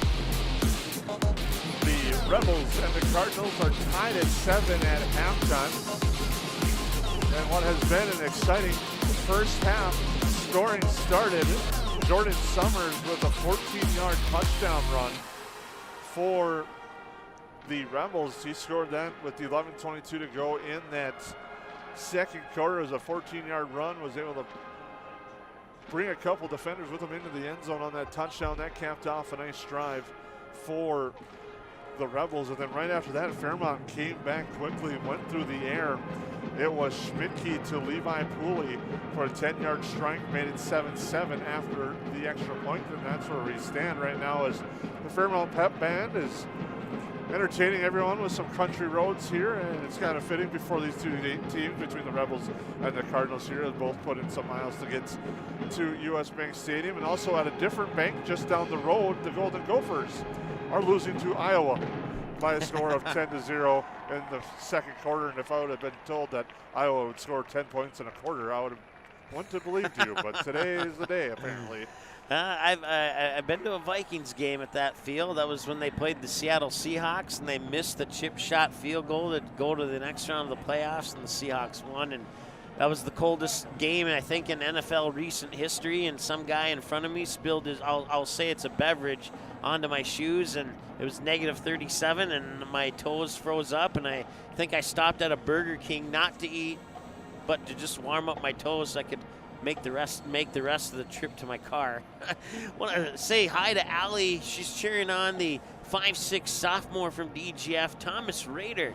Thanks, Allie, for listening in. Thanks to everybody else for listening in to this broadcast. It's always fun to get rid of the camera and just have a little bit less stress on the broadcast. But we know that you would rather see it than hear it. But thank you for the compliments, as we are supposedly doing a good job.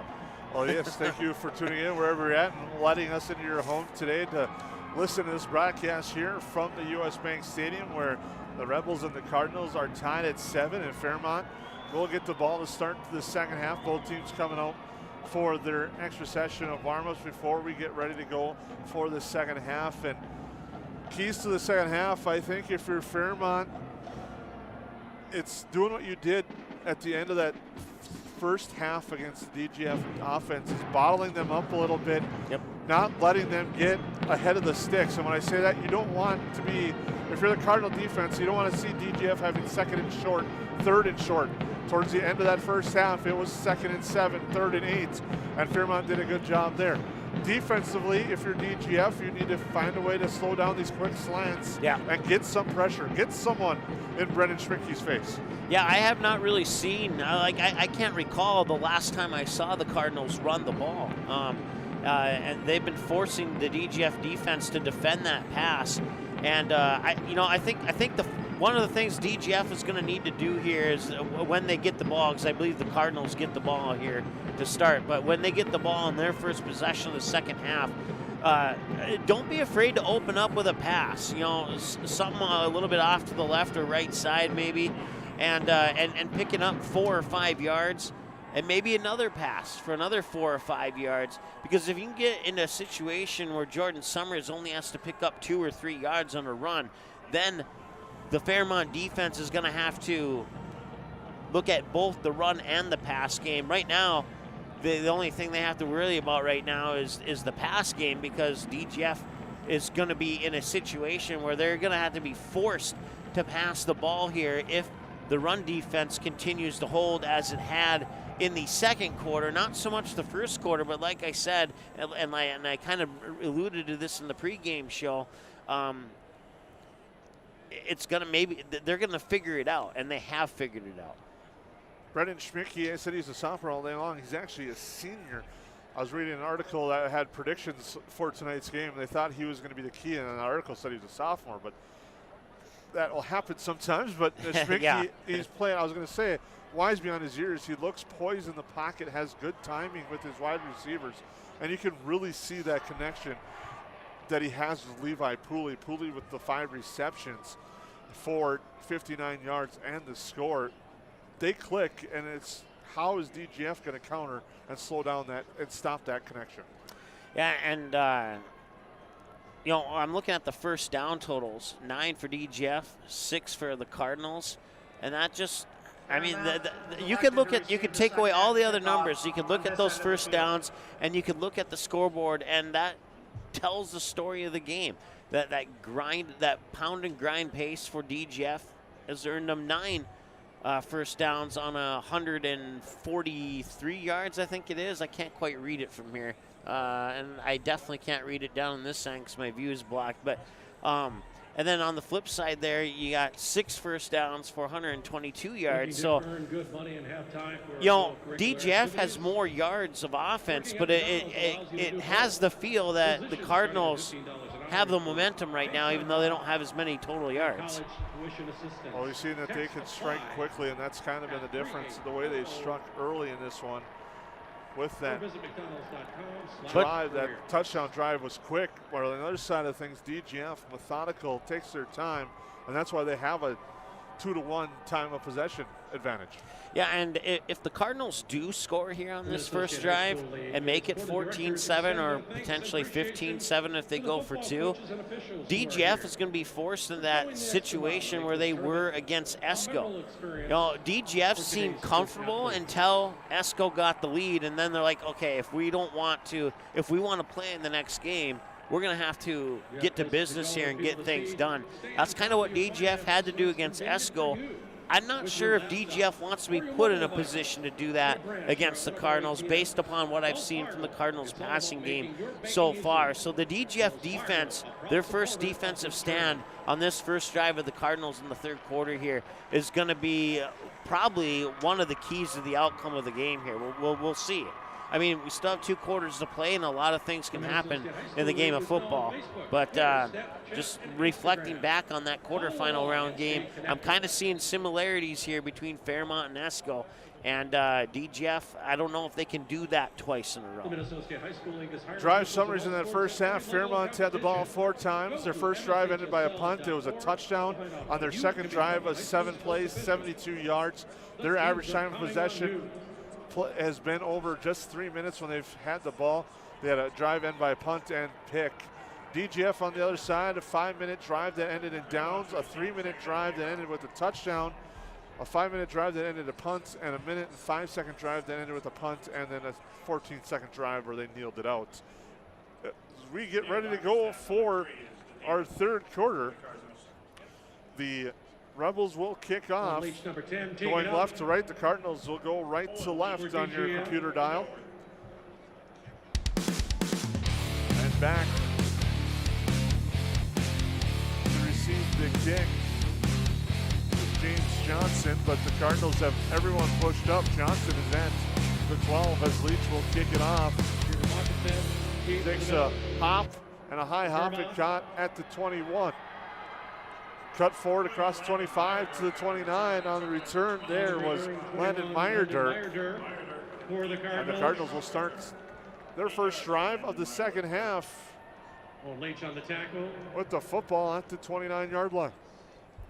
Yeah, nice return of approximately 8 there for the Cardinals, and the good news here is they're on the 29, so they got 71 yards to go, and I think the DGF defense can handle that. If they can maybe get their hands and bat down a couple passes, there's the 4 receiver set again. They set a man in motion right to left. And Schmicke's going to keep it himself, get wrapped up right away. Jordan Summers was in on the tackle. Excuse me, that was Brody O'Keefe on the edge making the tackle. Schmicke gets to the line of scrimmage. And it'll be 2nd and 10. Nothing there for Schmicke as he's working out of the gun. Sent the man in motion. Now the running back, Elijah Johnson, checks out for the Cardinals. Schmicke waits, gets the play from the far sideline, and brings it back to the huddle. And they're going to have to be quick because they're already down 15 on the play clock. They'll send 1 receiver right, that's Makestad, and 3 receivers to the left.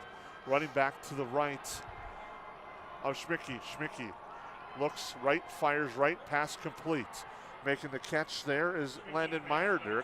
He breaks a couple of tackles and will be short of the first down, but it'll be 3rd and shorts. Yeah, and that almost looked like a Jordan Summers as a receiver instead of a running back, only for the other team. And I think the key here is, it's not the slant passes that are hurting DGF. It's the fact that they can't tackle the receiver when he catches the ball. And DGF has a man on that receiver, but they're not bringing him down. He's getting yards after the catch, and if they could bring him down and avoid those yards after the catch, DGF would be just fine, but we'll see what happens here. Ball on the right hash, man in motion, 2 receivers right now, 3 to the left as they send the motion man. Schmicke looked for the motion man, but pass complete. That's Pooley. I don't know how he caught that pass. In traffic, Levi Pooley makes the catch. Schmicke's first read was to go to the man in motion. That was Makestad, but it wasn't there, so he forced it to Pooley. As on the replay shows, he had made a nice pass, good coverage on the play, but it was just a nice catch by Pooley as he beats Owen Leach to make the reception. Leach was all over the receiver. Yeah, I mean, it was almost like black paint on a white jersey. Even got his arm in there to try and knock the ball down, and somehow he still caught the ball. 2 receivers to the right side. Schmicke fires right, pass complete at the 40. Breaks the tackle, now gets carried forward all the way down to the 30. A nice pitch and catch there. Coming down with it that time was Landon Meyerdirk. He snuck through the defense and caught it on the seam on a nice pitch and catch. Schmicke dropped that one in like a dime. And it's 1st and 10 for the Cardinals at the Rebel 31. Yeah, pickup of about 26 yards on that pass play, and the Cardinals picking up where they left off. Now they hand it off. Johnson, nothing there. Johnson, number 8 on the inside. They're trying to keep the Rebel defense. 1 yard loss for Elijah Johnson. 1 yard loss. 2nd and 11 now at the 32. On its toes a little bit for the run. But this team is all pass. The Cardinals, it's 2nd and 10 at the 31. Yeah, you got to keep them honest though against the run. Yeah, the Rebels are having no problem defending the run. It's that pass that's hurting them right now. Schmicke in the gun, backs it an eye to his left, sends a man in motion. That's Makestad, left to right. Now Schmicke's going to roll left, hoping the tight end will leak out, but now Schmicke's going to fake the pass, now throw it away. Yeah, I don't know what he was trying to do there, but he's lucky that ball bounced out of bounds. I don't think he threw it away. I think he lost it. Well, let's take a look at the replay here. You may be right, I may be wrong, but by where they spotting it, it's an incomplete pass. He just chucked it out. He switched hands. Oh, yeah, that's what it was. Okay, that's why I thought he lost it, because he switched it from his right to his left. It was quarterback was outside the tackle box. The ball got back to the line of scrimmage, 3rd down. Nice heads-up play by Schmicke. They're hoping to get the tight end on that 2nd level, but DGF was all over it. So Schmicke, as the pursuit was coming, switched from his right to his left and underhanded it out of bounds, but got it back to the line of scrimmage, and he was out of the pocket. So it's 3rd and 10 now at the 31 for the Cardinals. Schmicke, time, fires to the near side. It's incomplete. Oh, He had that in his hands, and I don't know if he bobbled it and dropped it, but that was that close to being a touchdown. As Pooley unable to haul that one in, it'll be 4th down. Leach on the coverage. Along with Leach there on the coverage. Here's the replay, and let's see. Yeah, like, oh, it was just off of the fingertips of his right hand, and I mean, I'll be honest, he should have caught that one. I mean, he did have 2 defenders on him, but he had plenty of space, and lucky break there for DGF. Looks like they're going for it here on 4th and 10. 3 receivers left, 1 to the right. Schmicke in the gun, has plenty of time. Fires downfield, the pass in traffic, batted up and tipped, and it's incomplete. Nice job of knocking that one down by Brody Friend. Again looking for Pooley. He's looking for Pooley on, I think, the same exact play. Defense by and Brody DGF, O'Keefe. Friend and O'Keefe there. And it was Friend to bat it down. And fortunately for DGF to bat it down, because you get the pick, yeah, it's a touchback, but instead now you have the ball at the 31-yard line instead of the 20. Yeah, and that was a smart play. He totally could. Well, maybe he couldn't have, but I'd give him an 80% chance of intercepting that ball if he wanted to. But as you mentioned, it's a 31-yard difference if you bat it down or you intercept it. So nice defensive play. The Rebels, maybe a little bit of a scare there, but their defense did hold. So 1st and 10 for the Rebels. It's over 8 minutes to go in our 3rd quarter. Leach fakes a handoff, rolls near side, fires a pass downfield. That's complete. Nice. Making a nice sleeping catch on the play is Brody O'Keefe. Brody O'Keefe brought down close to that 45-yard line, and it's a pickup of at least 14 yards, maybe 15. So 1st and 10 for the Rebels. Okay, I was wrong. It was only a gain of 13, but still a nice gain nonetheless. So nice roll, play action, roll out pass, finding O'Keefe. And this is exactly what DGF needed. I wasn't sure if they could do it. And now here's Summers with the run. And like I said, if they can get the pass game working, they'll get Jordan Summers working. And on those back 2 plays, they did exactly what I said they had to do. Summers picks up 6. It'll be 2nd and 4. Ball at midfield. Brought down by 52, Tyson Tate. Leach 3 of 3 through the air for 19 yards. O'Keefe with 2 receptions for 18. Summers 22 carries for 112. That's been your offense for the Rebels as we're tied at 7, and it's 6. So Summers has all but 30 of the Rebels rushing yards right now. And the handoff goes Summers to the right side, crosses midfield, is swarmed under by a host of Cardinals at the 45 to the 44. That should be enough for a 1st down, and it is. They move the chains. And now we got a stoppage. But everyone appears to be okay. A moment. Up to the 44 plus territory. As it's 1st down and 10 for the Rebels. 10, DGF. Inside 7 minutes to go now as the Rebels break the huddle. Summers the deep back. Leach. He's got 2 backs on each side of him. Goes to Summers to the left side. Breaks 1 tackle and gets stood up at the 40. Looked like Levi Pooley had an angle, but a nice job of cutting around him by Summers allows him to continue to drive forward and get 5 yards on the play. Yeah, pick up a 5 there, and if Summers would have had a little bit more speed, he may have been able to cut outside the numbers and possibly get some big yardage there. But 5 is good, considering that didn't happen. Ball at the Cardinal 39, right in the middle of the field. Leach in that pistol formation. Was Summers behind him. Handoff this time Wally along the right side. And he's going to be about a yard short of the 1st down here.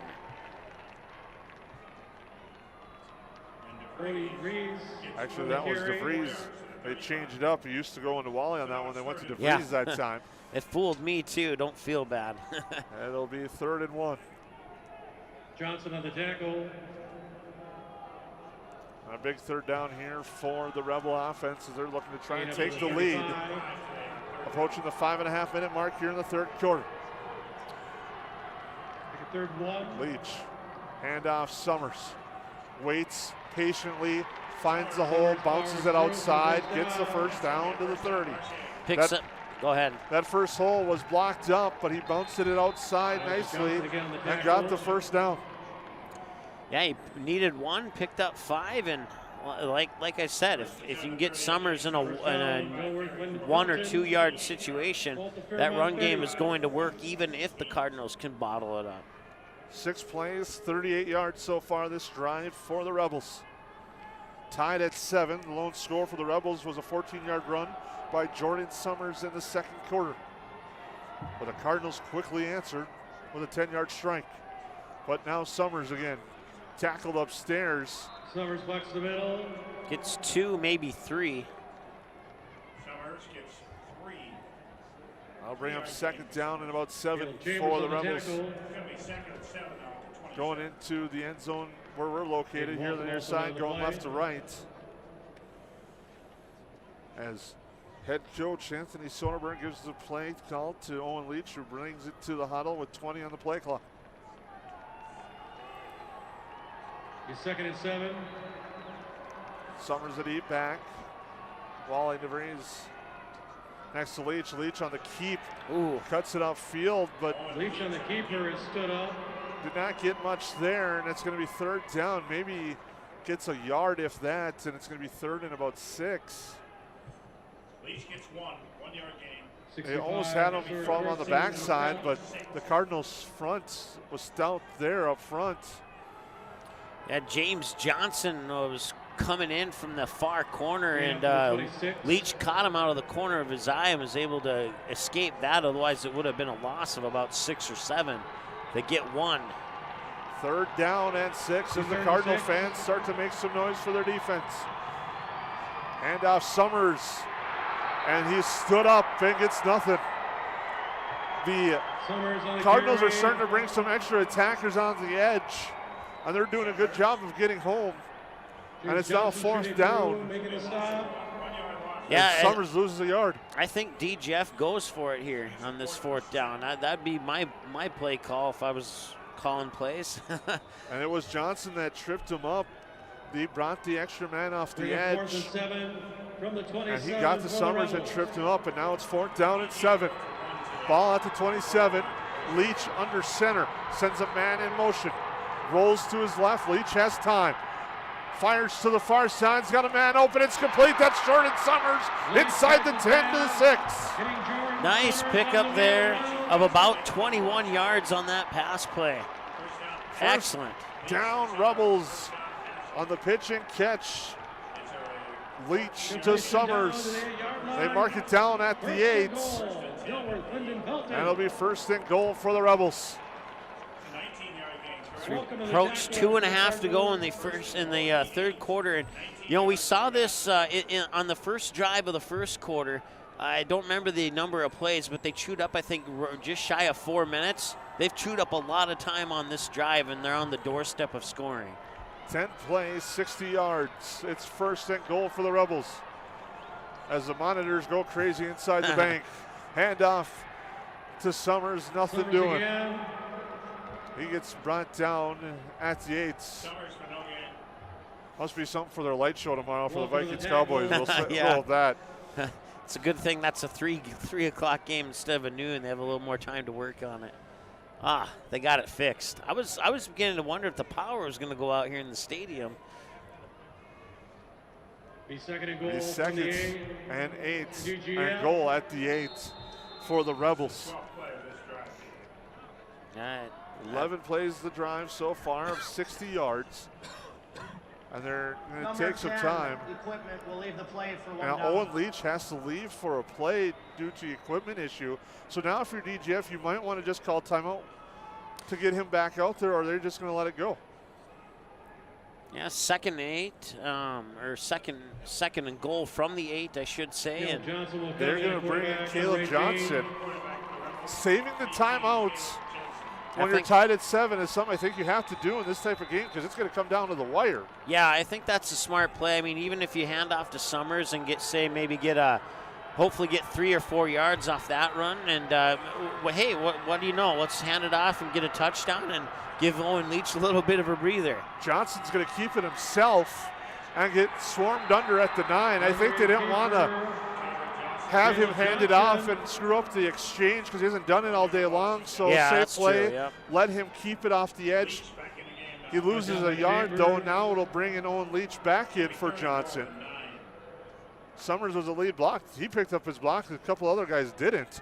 But now it'll be 3rd and goal at the 9 and a big 3rd down play here for the Rebels. Tied at 7. They lose a yard on that play. I think you said earlier 11 plays for 60 yards, maybe 12 for 59 now, and then that goes to show you how hard it's been to get to this end of the field. Leach rolls right, looking downfield, fires a pass complete to Summers, but he gets wrapped up right away at the 5. It'll be 4th and goal. On the reception was Brody O'Keefe.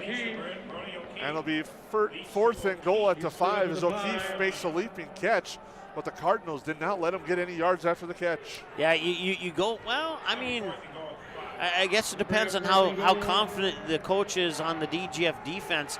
If you go for it on 4th down, or maybe you're close enough for a field goal to take a 10-7 lead. We'll see what they decide to do here. Looks like they're going to go for it. Now they're going to take their time. And now there's only 5 seconds left here. And they'll discuss it, switch the ends of the field. That will do it for the 3rd quarter. We're tied at 7. Rebels on the door. Facing 4th down when we come back on the Magnitude Sports Network. 3 quarters in the books here. The first of 2 3A semifinals. Scored in the 3 quarters here at US Bank Stadium. Fairmont Cardinals 7.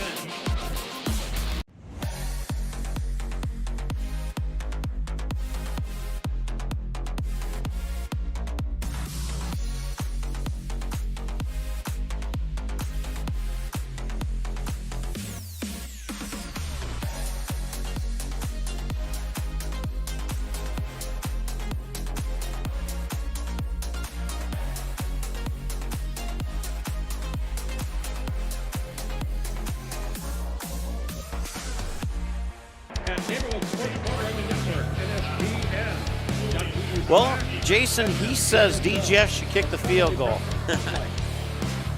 But as I mentioned in that commercial break, if you would have told me this game was 7-7 after 3 quarters of play, I would not have believed you. I was thinking this game would be like 21-21. I think I would have believed a tie, but I don't know if I would believe a 7-7 tie. Well, they are going to line up for the field goal. Hoff is out to kick. Be about a 20-yard field goal attempt here. Ball is on the right, near the right hash. Hayden Hoff. It'll be a 22-yard field goal officially. Snap, spot, kick on its way, and Hoff delivers. It's in. I wasn't sure. He was on the far right side. He had to definitely kick it left, and I thought for a moment he maybe kicked it too far left. But DGF takes the lead at 10-7. So Heath, you were right. It paid off. If we had points bets on high school, Heath would have won something there. As Hoff connects from 22 yards to give the Rebels a 10-7 lead to cap off a 14-play drive of 63 yards. And the Rebels take the lead. Time of last 4th quarter, 3 seconds. And that drive, it took 9 minutes and 14 seconds. 9 minutes and 14 seconds on the drive for the Rebels. Well, and I think 9 minutes and what did you say for seconds? 14. 9 minutes, 14 seconds. If DGF can do that again, well, they won't have to. Yeah, they will have to do it again. It's a 12-minute quarter. But if they could do that again, they would be in a good position here leading 10-7, but right now their defense has to stand up. They need to get the tackles on those slant passes and not allow those extra yardage. Leach to kick. Another low hopper kick. Almost a squid kick there. Meyerdirk on the return near midfield, crosses midfield, inside the Rebel territory at the 47. And once again, some missed tackles are the stories there. If they would have tackled him right away, he would have been on the 35 on the other side of midfield there. And that's one thing DGF's going to have to work on starting now, going through this final 11:49, is tackling the ball carrier, because that's been hurting him. And I hate to say that over and over and over again, but it's the truth. Brendan Schmicke in the gun. He's got his backs and an eye to his right. 2 receivers left, 1 to the right side. He's going to roll to his right, look downfield. Fires a pass. There's a flag on the play. The pass is complete. And breaking a tackle and breaking another one is Pooley. He goes all the way down to the 20, but the flag is in the backfield, and I think it's going to bring it back. And once again, it's another case of not making the tackle. It would have been a pick. It's a pickup of 27 pending the flag, but like you said, Jason, I do believe that flag is going to be a lifesaver on this particular moment for DGF. Indication, I believe it's on the Cardinals. We'll get the official call in a moment. And here comes the call. Illegal formation. 5 players in the backfield. Offense. 5-yard penalty. First down. That is a lucky break for DGF, because like I said, he picked up 27, and even if there was no flag, it shouldn't have been more than a pickup of about 8 yards is where he caught that, and then he took it the additional yardage after the catch, and he broke like 4 tackles on that play. Markov will bring the ball back. Now, I can understand maybe not being able to bring down one particular player, but DGF is having a hard time bringing down any player with the ball right now for the Cardinals. That flag was a huge break for DGF. First and 15 for the Cardinals. 3 receivers to the right of Schmicke, 1 to the left. Ball on the far side. Schmicke rolls right, plants, fires near side, has the receivers caught. Crosses the 40 down to the 35-yard line on the pitch and catch. Hauled in that one in is Landon Meyerdirk, and he picks up the first down. And just like that, the Cardinals in business again. A 15-yard gain. They needed 15. They got it. They marked it down at the 37. If I was the play caller for the Cardinals, I might try a pass down the middle and see what happens. It might result in a touchdown, and the reason why I say that is because the only reason that play didn't result in a touchdown was he was too close to the sideline. A little push ends the play. 2 receivers left, 1 to the right side. Schmicke now rolls to his left, plants, fires, pass complete. Trying to come back and now spin. Now that time the Rebels did a good job of pursuit. Yep. As they brought down Makestad. He will lose about 6 on the play. Yeah, he still broke 2 tackles, but 2 tackles the wrong direction there. So as Makestad couldn't break that second tackle and spin and turn upfield. So now it's 2nd and 15 at the Rebel 42-yard line. Brendan Schmicke, 13 of 17 for 159 with an interception and a touchdown, trying to lead his Cardinals back because the Rebels are hoping to get a stop. Schmicke rolls up, fires near side, nice one-hand grab tackle on the near side, breaking 1 tackle there on the play is Hank Arts as he gets down inside the 35 to the 34. Hank Arts with the catch. Trying to, was it 4 or 6 on the for DGF? Let's look at the replay here.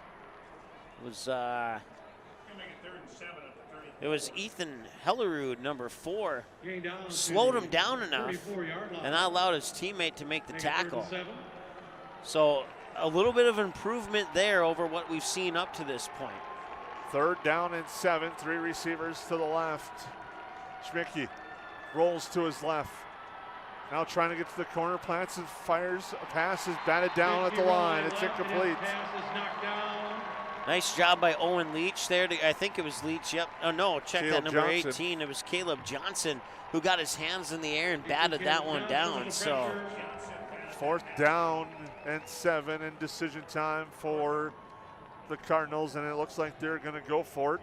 as Schmicky gets the play from the far side from head coach Matt Mahoney. Well, look for a slant pass here. I mean, that's worked for the Cardinals so far here, and they could easily get 7 yards here with all the missed tackles by DGF if they do that slant pass. We'll see. One receiver to the left, 2 to the right side, Baxton and I next to Schmicky. Schmicky drops back, has time, fires over the middle, it's incomplete, and there is a flag. Yep, I thought there was going to be a flag coming there, and that's too bad. If he would not have put his hands on the receiver, I still don't think he had any chance of catching that. Drew Sheely was all over Makestad, and now the officials will discuss. Yeah, because I don't know if that ball was catchable, so I don't know if it truly was pass interference or not. I think they just still might call the hold, even if it wasn't catchable, because Sheely was all over Makestad, and I believe they're going to call pass interference. I think Sheely made it so it was uncatchable. Yeah, I would agree with you. Yeah, looking at that, the second replay looked like that. The first one didn't, so good call there by the official. And in true wide receiver fashion, Makestad was throwing his hands up in the air looking for a flag. See a lot more of that here on Sunday, as it'll be second down, or it'll be first down and 10 for the Cardinals. 2 receivers wide to the left side of the field. The ball's on the right side. 1 receiver to the right. And there's a handoff left edge. Cutting up field with that football there is Lennon Meyerdirk. He gets about 2 yards on the play. It'll be second and 8 at the 17.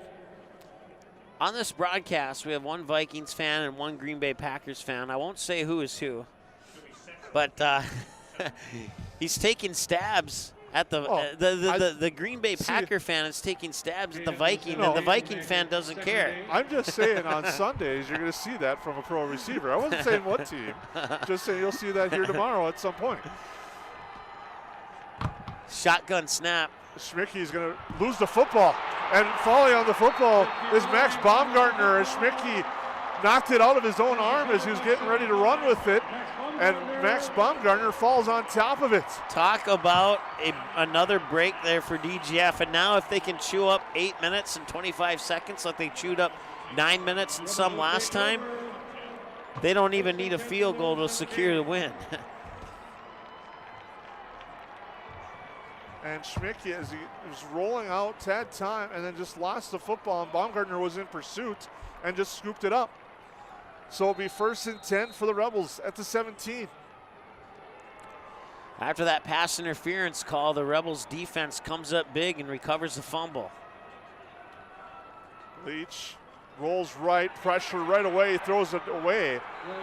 He was throwing it for DeVries at his feet as the pressure came through quickly. 12 was in the area. Second down. They're trying to set up a screen to DeVries. Hank Arts on the pressure for the Cardinals. But getting through was Hank Arts, and Leach didn't have a chance. Yeah. Good thing that they weren't closer to the end zone there. Otherwise, well, I mean, he threw it away, and like you said, he threw it at one of his eligible receivers, so to avoid the intentional grounding, but they'll line up here with Leach under center now. Send a man in motion, handoff. Summers left side, follows his blocker, bounces it to the outside. He's at the 30, cuts upfield at 35, gets hit out of bounds at the 40, and a big run there by Jordan Summers. They give him 22, and it's another first down for the Rebels. All these plays to the outside that have been, all these passes to the outside that have been working for the Cardinals, and now a little taste of their own medicine with a run to the outside by Summers, and that's the big, I think the biggest run of the night for Summers so far.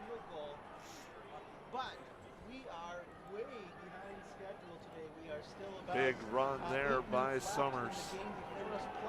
Give him 22. He now has well over 100 yards at 153 yards on 30 carries. Send a man in motion, make it carry 31. 31 doesn't go as far as carry number 30. He gets a yard to the 40. They're going to say he's just got back to the line of scrimmage, and it'll be second and 10 at the 39. I want to say hi to Cole tuning into the broadcast. He says, let's go Rebels, and thanks everybody else for continuing to chime in. Appreciate that. He's brought down. So it'll be second and 10. At the 39. For the Rebels, continuing to work that clock. Game week at second and 10. Approaching the 7-minute mark. As you said, Mike, you had that 9-minute drive that they're hoping for that they had last drive. They win this game. Yeah, exactly. As Leach now under center on second down, they send a man in motion again. Summers left side. Oh, he's bounces got some it room. outside and gets to the 45. Didn't mean to step on your call there. Yeah, but as you said that he slipped, and man, if he wouldn't have slipped, he might have busted that one out. It looks the running game's looking good right now for DGF. They've switched it up a little bit now. They're going more outside the tackles and outside the edge. Yep. And also having Leach under center. Yeah, you get this feeling that they're going to bust out a big play sooner than later here. And it's 3rd down and 4 at their own 45. Send a man in motion and everyone jumped from Fairmont. Flag down on the field. It's going to be encroachment against the Cardinals as about 4 guys on the line jumped. I'll stop the clock. Go ahead. Double encroachment. And that's what Defense. it is. 5-yard penalty. That yardage results in a first down. First down for the Rebels. Off the penalty. As the clock approaches, brings the ball to midfield. 6 minutes with the Rebels leading by 3, 10-7. Tom, he's a Pequot Lakes fan, but he's cheering for the DGF Rebels today. Thanks for listening in, Tom. Appreciate it. Ball at midfield. 1st and 10 for the Rebels. They're going to take their time and just work this clock down.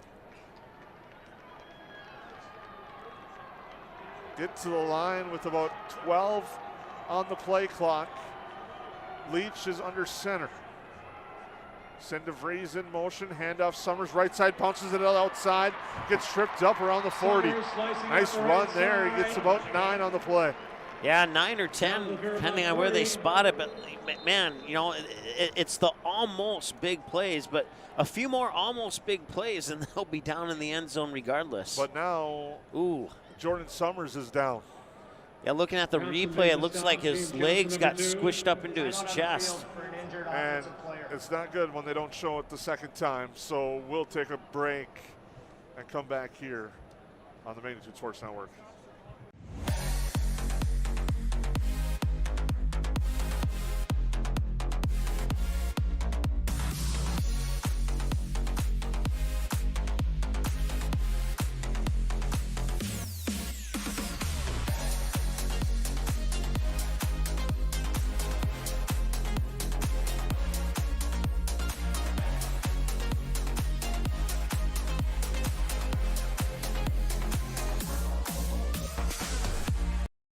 Did you know that healthy people make healthy communities? It's true. Choosing not to drink alcohol, not to vape, not to smoke, and making the choice to not use drugs are 4 of the best life choices you can make today. Did you also know that over half of your peers are not drinking, vaping, smoking, and are also choosing against drugs? If you are struggling with any of these choices, have a talk with a parent or trusted school staff member. For more information, search Clay County Public Health on Facebook, and remember that healthy people make healthy communities. Gain of 9 of the plays. Jordan Summers, the good news is he was able to walk off the field under his own power. A little bit of help, but 2nd and 1. I don't think it's anything serious. I wouldn't be surprised if he might be back. Well, we'll see. They're checking on. They have him on the bench, checking on the sideline right now. So he does have his helmet on, I think. But now Wally's the deep back for Leach on this 2nd and 1. Yeah, and they're going to get the 1 easily. Gets the first down. Down to the 36. Again, Johnson on the tackle. That's a first down for the Rebels. Carried out to the 37. As they tend to Summers again on the sideline here. Summers, 33 carries, 168 yards and a touchdown.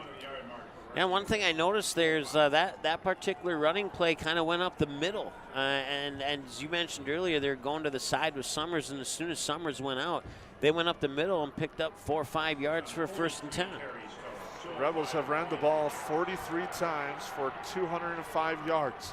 Handoff Wale, nothing doing. And he's going to get stopped, and now Fairmont's going to call timeout. Cardinals will use their first of 3 timeouts with 4:32 to go, 4th quarter. Rebels with the football. We'll take a quick break. Their first of the second half. Right here on the Magnitude Sports Network. There's no question that yield is at the core of everything we do at Stein. It's why we are here today, and it's what will continue to propel us and our growers into the future of agriculture. Stein and List E3 soybeans provide a significant dollar per acre yield benefit, plus access to the best weed control in the industry. That is yield plus results. Yield expected, yield delivered. Stein and List E3 soybeans have yield.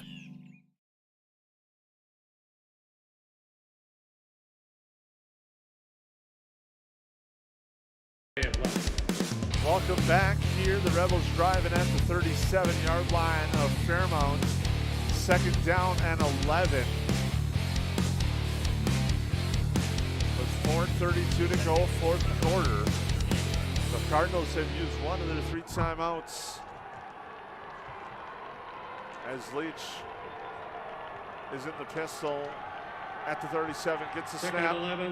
handoff right side, now cutting up. Inside there was Friend. Friend to the carry. And now another timeout called by Fairmont. As it's going to be timeout. 3rd down and 7. Their second of the second half. At the 35, Fairmont calls timeout. And Mike, this is that situation. You can tell Fairmont's trying to preserve as much time as they have. And they kind of know with Summers not on the field that I think they have build better confidence in their defense without Summers on the field. Yeah, and it doesn't necessarily force DGF to go away from the run game, but that could be an advantage to DGF too, because you got the Cardinals thinking, okay, are they going to run or are they going to pass now that their primary runner's not on the field at the moment? And I think DGF, if they can recognize that possible mental questions on the defense here, they might play in their favor too. So, but with Summers out, the first few plays have looked pretty good. We'll see if they can keep it going here. Leach is 5 of 6 through the air for 42 yards. O'Keefe has been his primary receiver with 3 receptions for 22 yards. 3rd down and 7 at the 35. For the Rebels. Leach in the gun. Looks, fires, pass, caught, and complete, but it's going to be close, depending on the spot. Yeah, I think O'Keefe again. I think O'Keefe's going to be about a yard short. So, but it's now 4th and very manageable for this offensive line. Timeout called by Fairmont. That's their final timeout. Yeah. Well, I can see why they called it, but man, that's very nervous if you're a Cardinal fan, I would think anyway. It's unique with 4:17 to use all 3 timeouts. I think they thought this was the stop, the drive. They have to stop them here. Because if you touchdown, it's game over. Yep, exactly, yep. A touchdown makes it a 2-possession game, and a field goal makes it a 1-possession game, so. And I think if you're head coach Anthony Soderberg with your offensive line and your ability to run the football, you go for it 4th and 1 and just pound it up the middle with Wally. And just to clarify, Davey, no timeouts for the Cardinals. DGF still has all 3 of their timeouts, so no reason to get nervous there. Leach under center. Wally the deep back as the Cardinal fans 4th yard to go for the Rebels. Start to make some noise on 4th and 1. Send a man in motion deep to the right side, and now I think a timeout by DGF. Yep. They wanted to see how Fairmont would respond when they sent Caleb Johnson all the way to the far side of the football field. They wanted to see if Summers is working and testing his leg on the sideline. Yeah, and it looks like his leg's working pretty good. He's kind of taken he's taken sprints down the sideline from the 50 to the 30 and the 30 back to the 50, and every time he gets back to the 50, the 2 medical trainers will ask him some questions and he'll answer it. But like I said earlier, that I think he might be back in this game. I think he might be back sooner than we think. And that timeout by DGF gives Summers a little bit more time to recover too. The trainers are putting him through a lot of tests now. He was just doing some cuts, but here we go. 4th down, Leach to the line under center. QB sneak maybe? Sends a man in motion now to the left side, and they're going to call another timeout. I think there may have been some confusion on that second timeout there. I don't think DGF did what Leach told them to do in the huddle. So DGF has now burned 2 of their 3 timeouts here on this 4th and 1 play, and if they don't get a first down after 2 timeouts. If you'd have told me both teams would be down to 1 timeout with 4:17 to go, and that 5 of the 6 timeouts were used within the last 2 minutes, yeah, right. Would not have, couldn't make that up. No, you certainly couldn't. I know this game certainly has not been what we've expected. I think it's the most exciting 10-7 game I've ever been to. There might be a lot of Madden players right now at home wondering what's going on with this clock usage. As now it's 4th and 1. 4th and 1. Leach under center, straight ahead, gets pushed forward, gets the first down on the sneak. And it's going to be 1st and 10 for the Rebels at the 25-yard line of Fairmont. Well, I called the quarterback sneak. Turns out I was right. 1st and 10, DGF. A lot of discussion to get to a quarterback sneak. And that shows you how important that play was on 4th down. Yeah, definitely. 1st and 10 at the 25. Again, Fairmont can't stop the clock. Under 4 minutes to go. You know, I think it was earlier in the 3rd quarter, DGF had the ball down here on the 30 going from left to right, and I looked at that 30 yards, and it looked like an eternity. Now I look at the 25, and I look at it as another eternity here. Wall, the handoff, breaks the tackle, but the tackle he broke was a face mask. And now he gets free, and he's into the end zone. They said he wasn't down. It's a touchdown for Wally.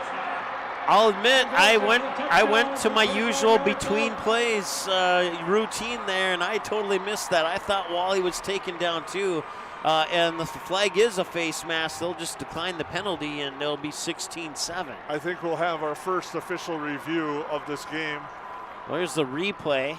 So the handoff, yep, face mask in the backfield, easy call there. He never was down, and he just snuck through the line and goes to the right side. He got small and goes to the house. Wally, a 25-yard touchdown run. And the Rebels, as everyone stopped, but Wally takes it into the end zone. Everybody, even you and I think, stopped, and now here's the call from the official. The play is under review. It's under review as we expected because of the way it was. Yeah. The thing they might, if they listen, did a whistle blow. That could be the key, is if a whistle is blown. So they're going to review this. He did not go down. He was grabbed by face mask. This might have been the quickest review. Wait patiently. The result of the play is a touchdown. And it's Wally from 25 yards. Face mask, number 13 of the defense.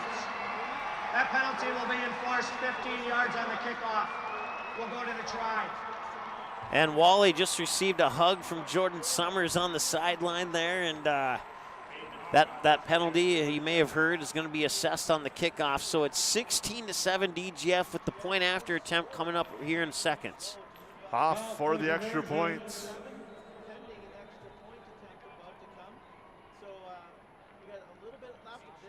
Snap is high. The spot is good though, and the kick. Ooh, did he miss it? No good. That was the longest I've seen an official take to tell us it was no good. There's a flag on the play, though. We get the official call here. I didn't see the penalty. We're going to dead ball. False start. Oh, the play was blown dead, so that's why there was no. 5-yard penalty. Replay the try. That's why there was no signal. The play was blown dead, so Hoff gets another chance at it. So the missed extra point will result in another attempt from the extra point from 5 yards further back. Make or miss, well, there's still 3 minutes to go. We'll see what the Cardinals put together here, so maybe you do want to make it here. Snap, spot, kick, this time, oof. Yeah, I don't know if that was partially bad hold possibly, but it just wasn't a good kick. It's no good to the right. The Rebels lead 16-7 after a 25-yard touchdown run by Nicholas Wally. And the Rebels lead by 9. We'll take a break on the Magnitude Sports Network.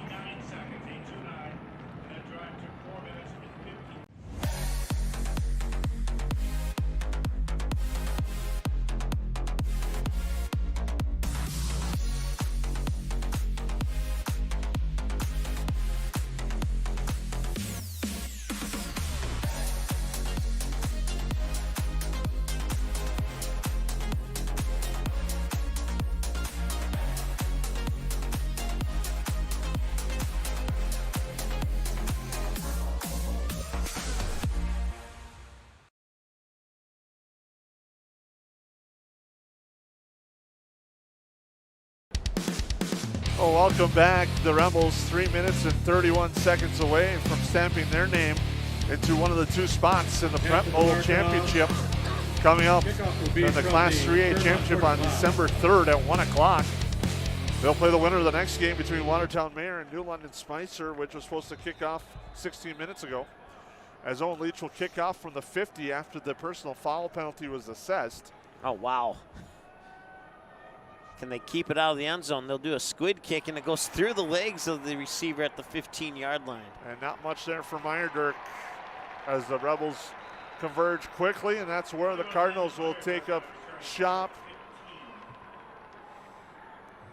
As the Rebels are starting to sense it and feel it, but they still got to come up with the stop. Yep. But the difference in this game, time of possession, the Rebels have controlled this game, and the time of possession 29 minutes to 15. And most of those 29 happen on the last 2 drives for DGF. 47 rushing attempts for 235 yards. Fairmont 11 for 19 yards. Who would have thought that a run game would kill a pass game? That's usually not the sentence you say in a football contest. 5 wide for Schmicky. Fires deep down the middle, and Owen Leach with an interception. At the 50-yard line, Owen Leach has, there's still 3 minutes and 20 seconds to go, but Owen Leach has made game-ending interceptions on the last 3 games. Last 2 games, possibly the 3rd with that interception there. And now there's a player down on the play. We'll take a quick break. The Rebels, with the Owen Leach interception, have the football, leading by 9. Did you know that healthy people make healthy communities? It's true. Choosing not to drink alcohol, not to vape, not to smoke, and making the choice to not use drugs are 4 of the best life choices you can make today. Did you also know that over half of your peers are not drinking, vaping, smoking, and are also choosing against drugs? If you are struggling with any of these choices, have a talk with a parent or trusted school staff member. For more information, search Clay County Public Health on Facebook, and remember that healthy people make healthy communities.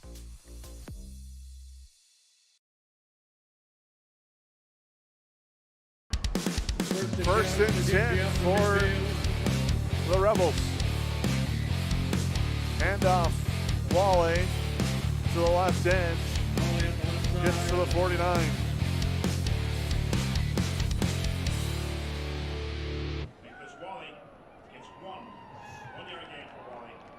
Update from the UND Fighting Hawks NDSU Bison game. It's the Bison up 35-21. Thanks, Heath, for keeping us updated on that score. Appreciate it. As the Rebels are going to let the clock run down, they're still taking their time in the huddle. And this is what they did with Esco. The only difference was they didn't have what you could consider a comfortable lead at this point in the game. 16-7 they lead. Leach is going to sneak it straight ahead. That's a pickup of what, 7 on a quarterback sneak? Most importantly, it just keeps the clock moving and keeps possession of the football. Again, looking on the sideline, Jordan Summers not on the field right now, but he looks like he would be able to go back in, not needing him right now, up by 9. Yeah. They're going to save him, and hopefully, and now this year, the extra week for the championship game will really help him and get fully healed for that Prep Bowl game, because this year the Prep Bowl's pushed back a week due to the Vikings-Patriots Thanksgiving Day game here at the bank. Yeah, and I mean, it's probably the first time an injury was a blessing in disguise. So And now a flag as Fairmont, I believe, jumped when the Rebels sent the man in motion. That's something they probably picked up on tape during practice and getting ready for this week, because a couple of times when the Rebels have sent the guy in motion, that offensive line has, or the defensive line has jumped into the neutral zone multiple times today, and that's another first down, and for all intents and purposes is the dagger. Yeah, I would agree. I mean, you can stop the clock with penalties, but you have to play defense on the other 3 downs. So. And now the Rebels will be in victory formation. They'll just have to snap it 2 more times. Yeah, minute 35 on the game clock and counting. The Rebels are moving on to the championship, to Prep Bowl 50, the Class 3A championship. You could stamp their name in. That means we'll have 2 games for you in 2 weekends from now. December 2nd, Barnesville versus Chatfield, and December 3rd, DGF versus to be determined. Leach takes the knee. A good showing for the Heart of the Lakes Conference. I know it's not for football overall, but the Heart of the Lakes Conference will have 2 of their schools playing for a state championship this year. Couldn't ask for anything better than that. As the Rebels will kneel it one more time. He'll be sitting in for Steele. He might start. Steele As they just got to let that game clock run under 40, then they'll take the knee, and that will do it. I want to say hi to Josh, who is chiming in on the YouTube chat. Says, see you next year, guys. Owen Leach takes the knee. And that will do it. I don't think they have to run another play. They do not. Game clock and the play clock is off, and that will do it. The Rebels will move on with a 16-7 victory over the Fairmont Cardinals. I was thinking 40 points in this game, and the 2 teams couldn't even combine for that. Which I don't say that in a negative spirit at all. This absolutely was not the outcome of this game that I was expecting. I'm not saying that DGF wouldn't have won or that Fairmont wouldn't have won. I just was not expecting a 16-7 game. This is just one of the weirdest games I've seen all season long, and I say that with positive intentions when I say weirdest games, because you see a lot of passing from one team and you see a lot of running from one team, quick strikes, and chewing up a lot of clock. Those 2 drives. The one in the 3rd quarter, that was 9 minutes and change, I think 9:14. And then their drive here in the 4th quarter, I think, took over 8 minutes. I don't know the official time on that. But those 2 games, or those 2 drives is pretty much, and the Owen Leach interception is what put the bow on this one. An outstanding game for the Rebels overall. We'll take a break, come back with your post-game show. The Rebels are advancing to the Prep Bowl as they move on with a 16-7 victory over Fairmont. We'll take a break on the Magnitude Sports Network.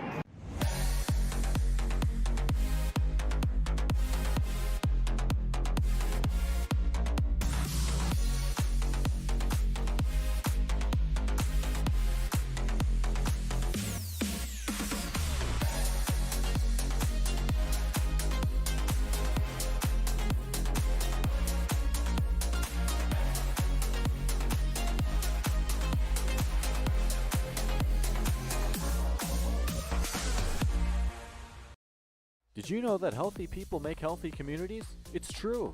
Choosing not to drink alcohol, not to vape, not to smoke, and making the choice to not use drugs are 4 of the best life choices you can make today. Did you also know that over half of your peers are not drinking, vaping, smoking, and are also choosing against drugs? If you are struggling with any of these choices, have a talk with a parent or trusted school staff member.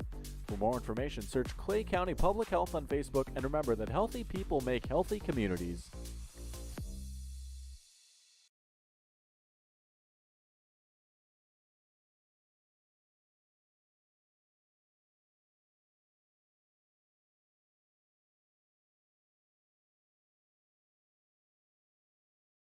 Doolittle's Wood-Fired Grill is an experience that ignites your senses, featuring wood-fired rotisserie cooking. Grilling meat over an open flame creates that savory wood-roasted flavor, while the rotisserie rotation results in juicy and succulent meats. Doolittle's even has an outdoor fire pit that creates a relaxing setting to wine and dine for any occasion. Visit DoolittlesRestaurants.com for a full menu or to make a reservation. Doolittle's Woodfire Grill, 2112 25th Street South in Fargo, or call ahead at 701-478-2200.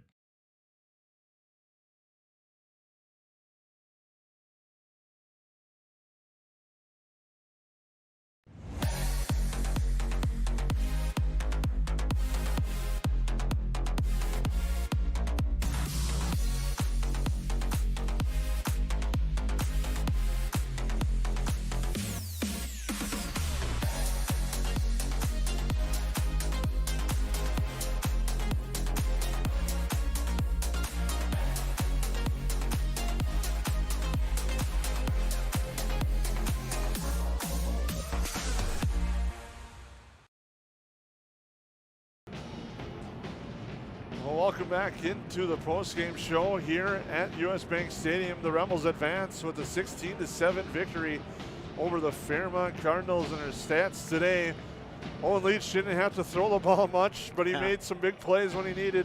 6 of 7 passing for 49 yards, but defensively he came up with a big interception that sealed this game.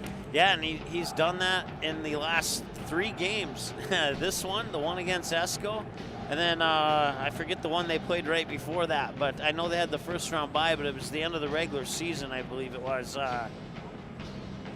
Yeah, the game against, the game against Detroit Lakes. I wasn't at the game versus Thief River Falls and East Grand Forks, so maybe he didn't have it in the last 3 in a row, but he definitely had it in the last 2 games here. And we talked about, DGF was missing all those tackles on those pass plays to the near or far sideline, and we said that their defense needed to step up, and well, they waited until about 2.5 minutes left in the game, but their defense stepped up, and just a fantastic win here for the DGF Rebels. I said earlier that it was kind of a weird game. I think I may want to take that comment back. I don't think weird was the right word to use it. I was just kind of blown away by the final score, and that's kind of why I said it was weird. But I'll let you talk now. All right, Jordan Summers finishes the game 33 for 168 yards and a touchdown. He left to an injury, but he was tested on the sideline. I think he'll be ready to go in a couple of weeks on December 3rd. I don't want to make any judgments, but that's just from what we have seen from up here at the 3rd level. Nick Wally, actually his touchdown sealed it for sure. 5 carries, 35 yards or 34 yards on the ground and a touchdown.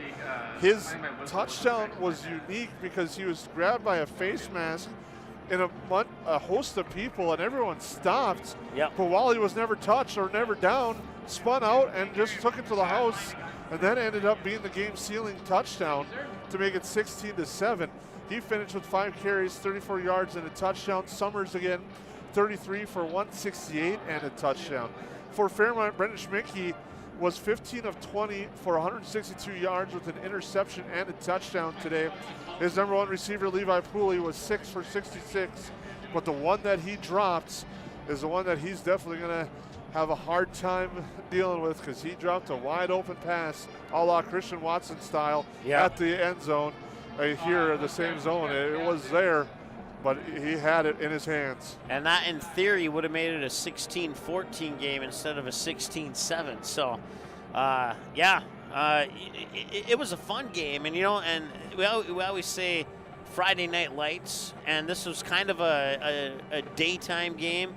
But, I mean, the lights are on here at US Bank Stadium. This feels like a Monday Night Football primetime game that DGF just played in against Fairmont. And, man, certainly looking forward to coming back here in a couple weeks. Barnesville taking on Chatfield on December 2nd. I believe that's a 1 o'clock kickoff. And then DGF will take on the winner of the game that's coming up here between New London Spicer and another team with a lot of names. I don't have the thing. Watertown Mayor and New London Spicer are doing battle next. Oh, I guess it's only 2 names. Yeah. But Watertown Mayor and New London Spicer, they're on the field warming up now. We won't be bringing that game to you, but I think you can watch it online somewhere. And I don't know what the exact We'll just leave it link at that. is, yeah. You can catch it online if you want to find out who DGF plays in 2 weeks. But Mike, thank you. It was a lot of fun today. Yeah. It's been a great game. The Rebels pick up the victory by a score of 16-7. They advance to the Class 3A Championship in Prep Bowl 50, Saturday, December 3rd at 1 o'clock at the U.S. Bank Stadium. For Mike Mason, I'm Jason Grohl. Thank you for tuning in. Have a good night, everyone.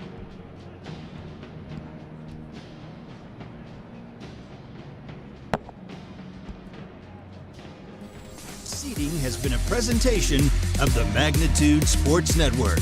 Don't forget to subscribe, click the bell, and visit our website at magnitudesn.com for a schedule of our upcoming broadcasts.